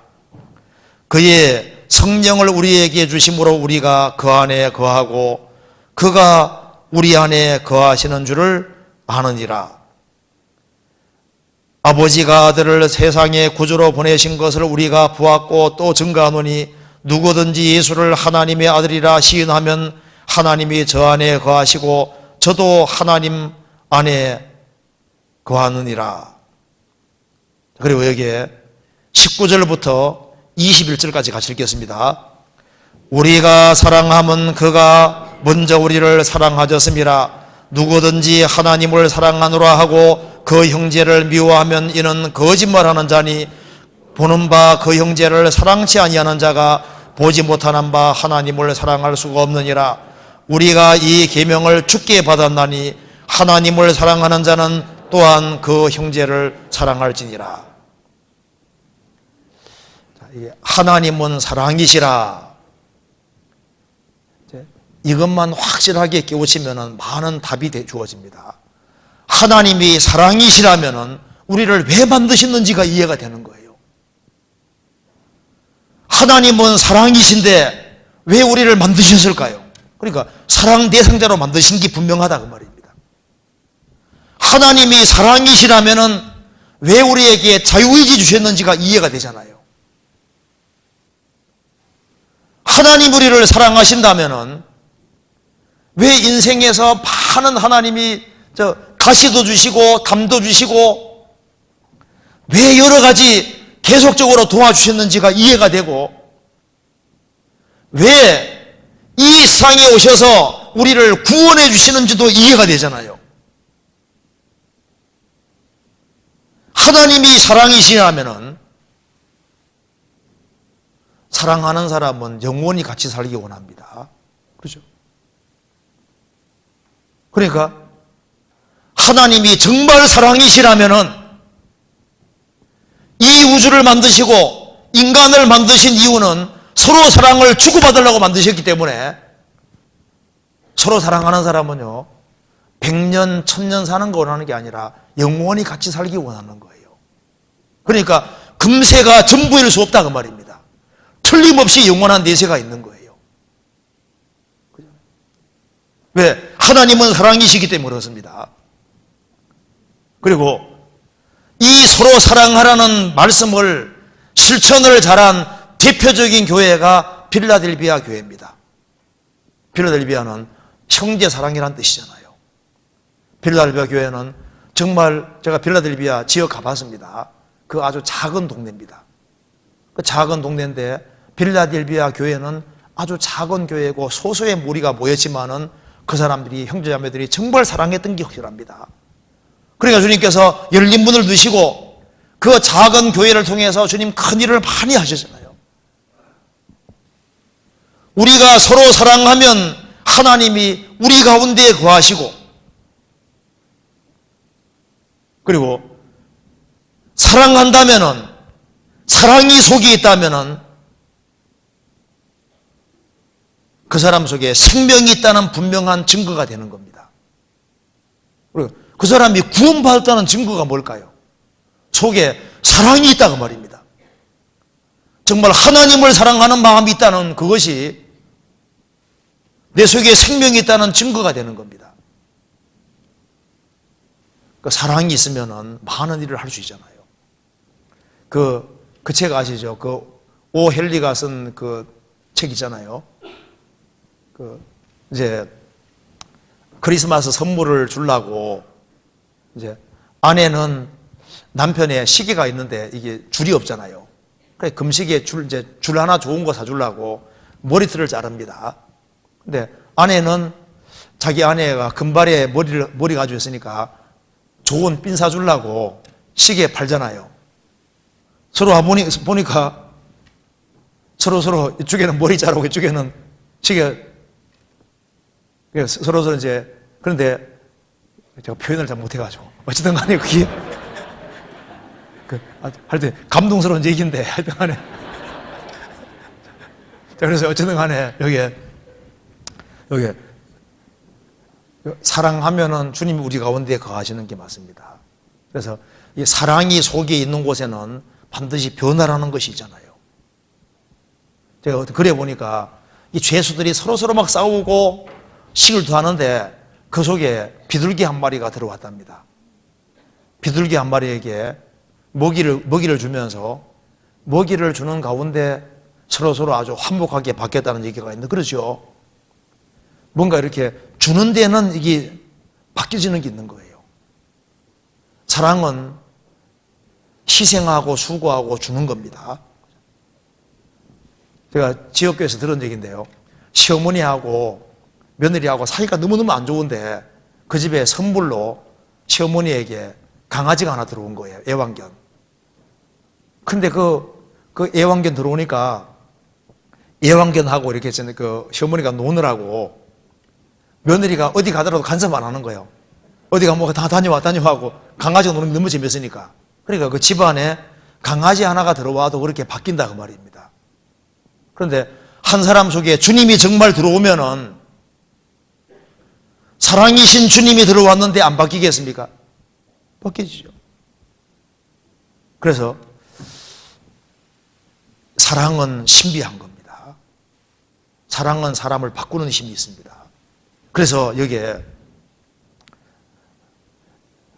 우리 가정 속에서도 주님이 들어왔다는 게 뭡니까? 사랑이 들어왔다는 얘기잖아요. 우리 개인 안에도 구원받았다는 것은 사랑이 들어온 겁니다. 그래서 이 사랑은 그 표현이 되고 하면은 나중에 반드시 좋은 대가로 내게 돌아오게 되어 있습니다.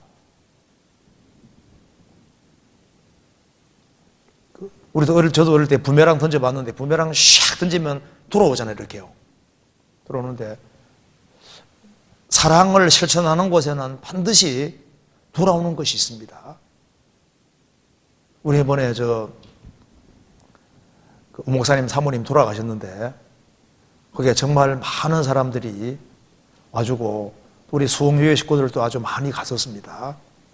그런데 왜 그렇게 손님들이 많이 오냐 하면요, 그 거리가 그렇게 멀어도 오는 이유가 그냥 의무감으로 오는 게 아니라 많은 사랑을 베푸는 겁니다. 그 사랑을 그만큼 많이 베풀고 인생 속에서 정말 어려움이 많았지만은 헌신적으로 사랑하고 수고하는 그 모든 것이 있을 때는 그 사랑을 받은 사람들이요, 그게 기꺼이 찾아오는 거잖아요. 사랑 베풀면은 그게 반드시 대가로 돌아오게 돼 있고 표현이 분명히 되도록 돼 있습니다. 그래서 누구 결혼식장이라든가 장례식장이라든가 갈 때 그 사람이 어떻게 살았는지를 그대로 보여주는 겁니다. 그런데 사랑 중에 최고 사랑이 뭘까요? 그게 원수 사랑하는 겁니다. 그렇잖아요. 원수를 사랑할 수 있다면 그것은 최고 사랑이고, 그러니까 주님은 우리가 원수인데, 우리는 죄투성이고 원수인데 원수 같은 우리를 사랑했으니까 최고 사랑이고, 그 구원을 받은 사람이 내게 원수 같은 사람이 있는데 그 사람을 정말 위해서 기도하고 사랑할 수 있다면 그건 최고 사랑인 거예요. 성경 찾아봅시다. 마태복음 5장입니다.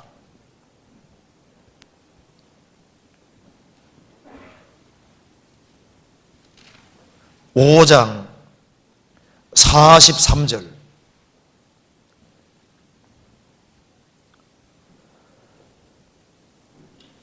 또 이웃을 내 이웃을 사랑하고 내 원수를 미워하려다는 것을 너희가 들었으나 나는 너희에게로 오노니 너희 원수를 사랑하며 너희를 핍박하는 자를 위하여 기도하라.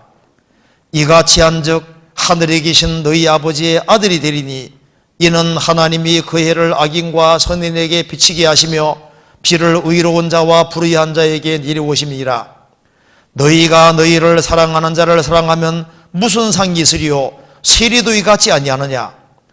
또 너희가 너희 형제에게만 무난하면 남보다 더하는 것이 무엇이냐? 이방인들도 이같이 아니하느냐? 주님 말씀하시기를 너희 원수를 사랑하며 너희를 핍박하는 자를 위하여 기도하라. 이같이 한즉 하늘에 계신 너희 아버지의 아들이 되리니, 그 말은 그거에서 아들 된단 말이 아니라 참으로 하나님 아들이라는 외적인 표현 중에 가장 대표적인 것이 바로 원수를 사랑하는 것이라고 표현하신 겁니다. 아들 셋을 둔 어떤 아버지가 가장 선한 일을 행한 아들에게 집안에 가부를 주기로 했는데 첫 번째 아들은 말합니다. 저는 물에 빠져가는 빠진 아이를 건졌습니다. 너 참 좋은 일을 했다. 둘째는 모닥불에 기어 들어가는 아이를 나는 구했습니다. 너도 좋은 일을 했다. 셋째는 낭떠러지에 매달린 원수를 구해줬습니다. 그 세 번째 아들에게 갚아줬다 그러잖아요. 원수를 사랑하는 건 이건 최고 사랑이라고 할 수 있는 겁니다. 우리가 생활 살아가는 가운데 어쩌면 가족 중에 하나가 자기 원수가 될 수도 있어요. 그렇죠? 내 가까운 사람이 내게 원수가 될 수도 있습니다. 그런데 그 원수를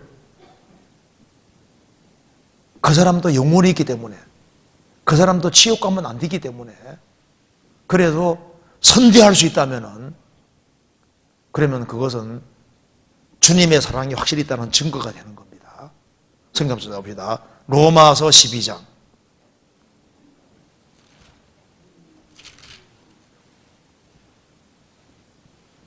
12장 19절입니다.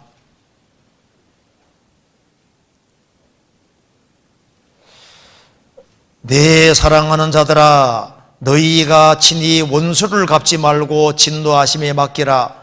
기록되어서되 원수 갚는 것이 네게 있으니 내가 갚으리라고 주께서 말씀하시니라.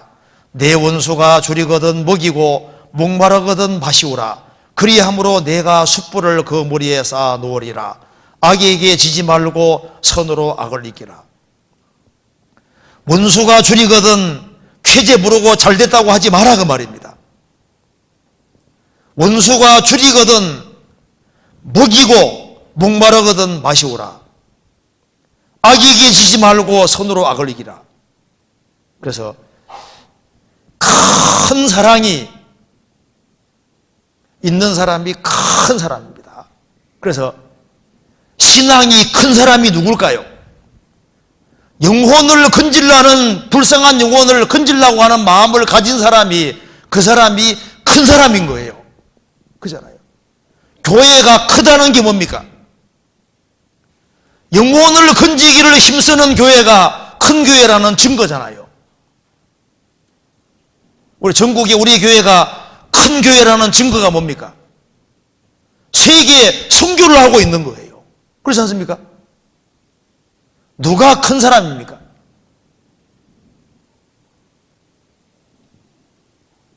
성도를 사랑하고 불신자 영혼을 정말 불쌍히 여기는 사람, 그 사람이 큰 사람입니다. 왜 세례 요한이 큰 자입니까? 그는 엘리야의 심령과 능력 가졌습니다. 엘리야의 심령이 뭐예요? 이스라엘 백성들이 우상 숭배하고 있으니까 이스라엘의 멸망을 막기 위해서 하나님 편으로 돌리려는 그 마음, 엘리야의 심령입니다. 그러니까 하나님 백성들이 뒷길로 가고 있으니까 그들을 바르게 세우려는, 사람을 바르게 세우려는 그것이 주님 볼 때 큰 자입니다. 그러니까 세례 요한이 주 앞에서 큰 자인 이유는 엘리야의 심령과 능력으로 사람들을 회개시켜서 주님 품으로 인도하려고 하잖아요. 그것이 성경을 바르게 배우고 있다는 증거입니다. 우리 주변에 사람이 이루어지고 있는데, 우리가 신앙생활을 잘 못하는 사람을 신앙생활을 세우려는 이유가 뭐예요? 그 사람에게 하나님의 사랑을 심어서 이루어져가는 사람들을 어떻게 하든 간에 세우려는 마음을 갖는 그것 때문입니다. 사랑을 심어주려고 하는 거예요. 그래서 큰 믿음과 큰 사랑을 가진 사람이 큰 자입니다. 그렇잖아요.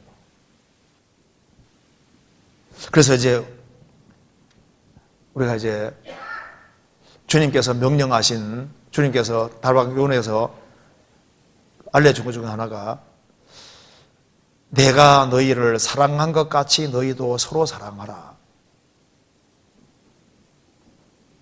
근데 그 사랑을 할 때 가까운 데서부터,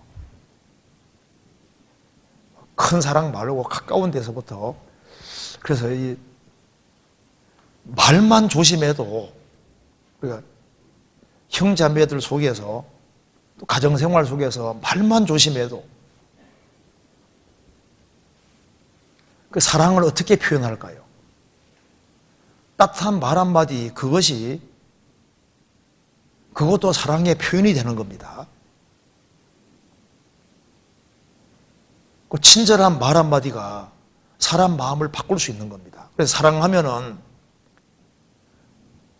사랑하는 마음이 있으면은 봉사하는 것도 즐겁습니다. 그렇죠?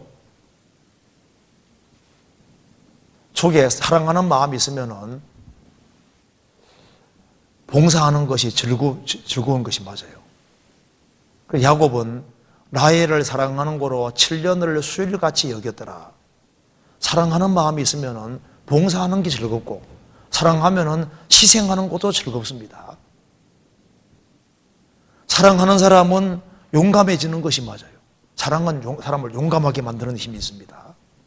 사랑한 사람을 적극적으로 만들고, 미리암이 자기 동생이 지금 이렇게 갈대 상자 속에 있고 언제 죽을지 모르는 상황입니다.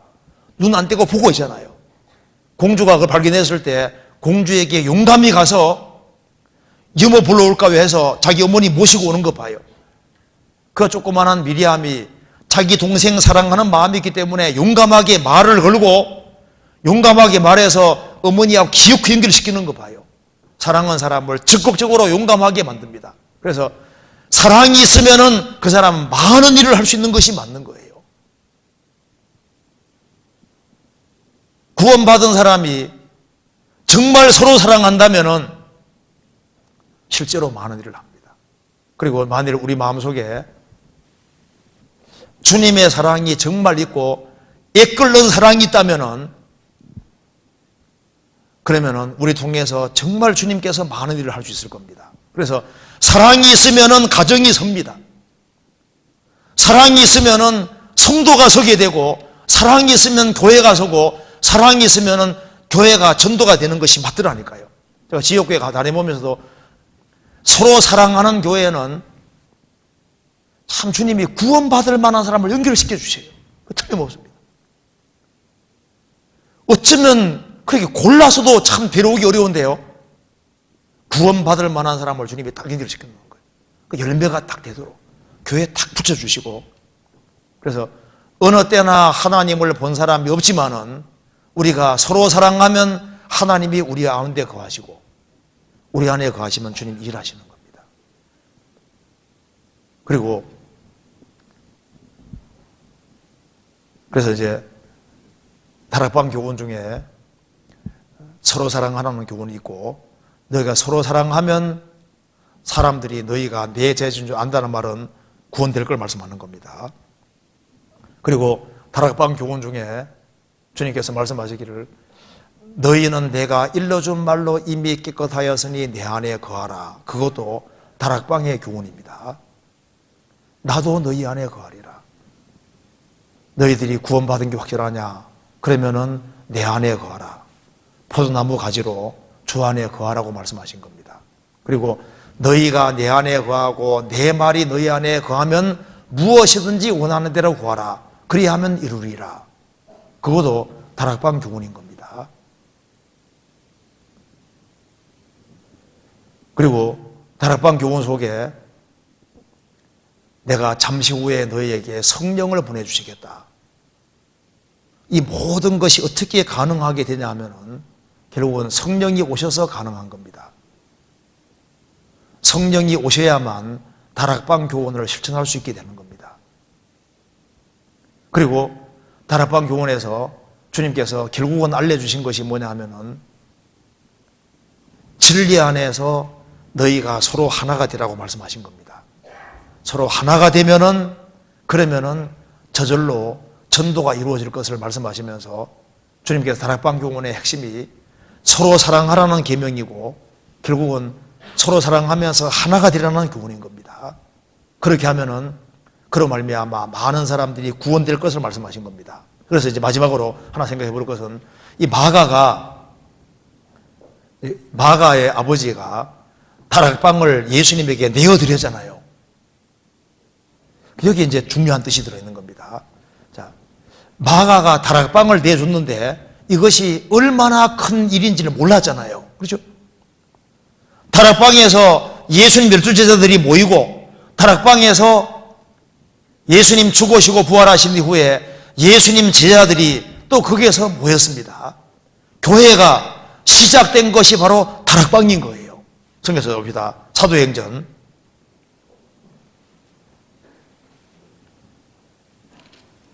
1장 보시겠습니다.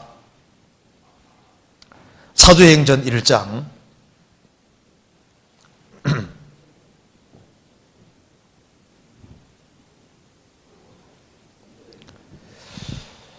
12절입니다. 제자들이 감람원이라 하는 산으로부터 예루살렘에 돌아오니 이 산은 예루살렘에서 가까워 안식일에 가기 알맞은 길이라 들어가 저희 유하는 어디입니까? 다락에 올라가니 15절에 모인 무리의 수가 한 120명이나 되더라. 예수님도 다락에서 모였고 예수님이 죽으시고 부활하신 이후에도 제자들은 다락에서 모였습니다. 이 다락, 서로 발시키고 서로 사랑하는 계명이 실천되는 장소가 다락이었습니다. 그렇죠?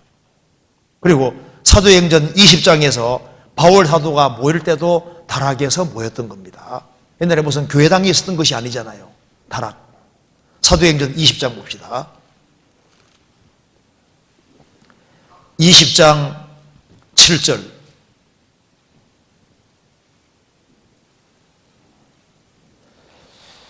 안식 후 첫날에 우리가 떡을 떼려 하여 모였더니 바울이 첫날 떠나고자 하여 저희에게 강론할새 말을 밤중까지 계속하며 우리의 모인 뭡니까? 윗다락에 등불을 많이 켰는데 어디서 모였습니까? 다락에서 모이잖아요. 자, 예수님이 다락방에서 교훈하셨고 초대교회 다락에서 모였다 그 말입니다. 이것이 교회의 시작이었잖아요. 그래서 우리가 서로 발씻기고 주님이 우리를 사랑한 같이 우리가 서로 사랑하라 그랬는데 사랑하라는 걸 어디에서 실천할 수 있냐 그 말입니다. 그 시작이 어디입니까? 그게 다락인 거예요. 그래서 구역 모임이 뭡니까? 일종의 다락방 모임입니다. 다락 모임이잖아요. 요한 웨슬레가 성경 복음 깨우친 것도 올드 스게이트에 있는 조그마한 모임 장소 뒤에서 깨우친 겁니다. 그래서 초대교회의 시작이 이 다락입니다. 다락. 조그만 다락방에서 같이 모였는데 그래서 우리가 좀 이번에 이제 좀 생각할 것은 서로 발씻기고 서로 사랑하고 식구들 너무 많잖아요. 그래 어디서 실천해 볼 수 있겠냐 그 말입니다. 청년들은 청년이라는 조그만 모임에서, 어머니들은 어머니의 모임에서, 봉사회는 봉사의 모임에서, 구역 모임에서, 조모임에서, 조그만 모임에서 서로 발씻기고 서로 사랑하는 그걸 작은 데서 실천해 보는 겁니다. 작은 모임에서 서로 용납하고 서로 사랑하고 서로 모이기 힘쓰고 서로 기도해 주고 그 속에서 주님의 사랑을 더 깨달아가고, 그리고 그렇게 해서 주님 역사가 이루어지게 되는 겁니다. 그래서 우리가 주일날 크게 모이는 것도 중요하지만은 조그만 모임을 중요하게 생각해야 됩니다. 어디서 주님 사랑을 실천해 볼 거냐 그 말입니다. 주일만 왔다 갔다 해서 다락방 교원을 실천해 볼 수 있겠냐 그 말입니다. 아니에요. 조그만한 모임에 연결돼 가지고, 그래서 이 구역 모임도 더 활성화시키고, 이 구역 모임 속에서 구역 모임, 조모임 이런 것을 조그만한 모임들을 더 활성화시키고, 거기에서 서로 낮은 마음으로 섬기고 서로 기꺼이 용서하고, 그렇게 하는 가운데 주님의 사랑을, 주님 우리를 사랑한 것처럼 주님 사랑하는 마음으로, 사랑한다는 것이 희생하고 수고하는 거잖아요. 서로 붙잡아줘서, 그래서 우리의 사랑하는 가족이 구원받고, 우리 친척이 구원받고, 우리 주변에 많은 사람이 구원받을 수 있도록, 다락을 내어준 마가 아버지, 정말 이 다락을 내어준 사람은 정말 성경에 길이 기억되는 것처럼 가정을 개방하는 사람, 축복을 받습니다. 구역 모임, 조모임, 청년들 모임을 하고 모임하는데 장소를 내어주고, 그리고 잘 모일 수 있도록 만들어주고, 음식을 대접해주고, 이게 정말 중요한 거예요. 우리가 큰 걸 하는 것이 아니라 작은 걸 하는 속에서 우리가 다락방의 가르침, 주님 가르침을 우리가 실행해 볼 수 있으리라고 생각합니다. 여기에 불행하게 여기에서 제외된 사람이 누굽니까? 가는 유다. 유다는 이 가르침에서 제외된 사람이 되는 겁니다. 그래서 우리가 오늘 같이 배운 대로 이 다락방에서 가르친 말씀들이 아주 많은데 우리가 대표적으로 딱 몇 가지만 생각해 봤습니다. 서로 발 씻기는 것이 옳으니라. 서로 발 씻기려면 만나야 되는 겁니다. 그러잖아요. 서로 사랑하기 위해서도 만나야 되는 겁니다. 그래서 서로 사랑하는 가운데 서로에 대해서 오래오래 참고, 그렇게 하는 속에서 우리 교회 통해서 정말 더 많은 사람들이 구원되는 역사가 나타날 수 있도록 그렇게 됐으면 좋겠습니다. 같이 기도하시겠습니다. 자비로우신 우리 아버지 하나님, 저희들을 주의 보배로운 피로 구원해 주신 것을 진심으로 감사합니다. 저희들을 이번 이틀간의 말씀을 통해서 구원받은 식구들이 같이 모이는 구역 모임, 조모임, 또 봉사의 모임, 또 청년의 모임, 그 외 여러 가지 소그룹으로 모이는 모임의 중요성을 다시 한번 생각할 수 있도록 도와주시고, 주님 말씀하신 대로 서로 발을 씻기며 서로 사랑하는, 사랑을 실천하는 교회가 될 수 있도록 더욱 도와주시옵소서. 그리고 해외 선교하는 그 모든 발걸음마다 주님이 지켜주시고, 특별히 선교사님들 가정 지켜주셔서 주의 역사를 나타낼 수 있도록 도와주시옵소서. 그리고 주님 오시는 그날까지 우리 모두 주 안에서 귀히 쓰임 받을 수 있도록 도와주시옵소서. 고마우신 우리 구주 예수 그리스도 이름으로 기도하옵나이다. 아멘.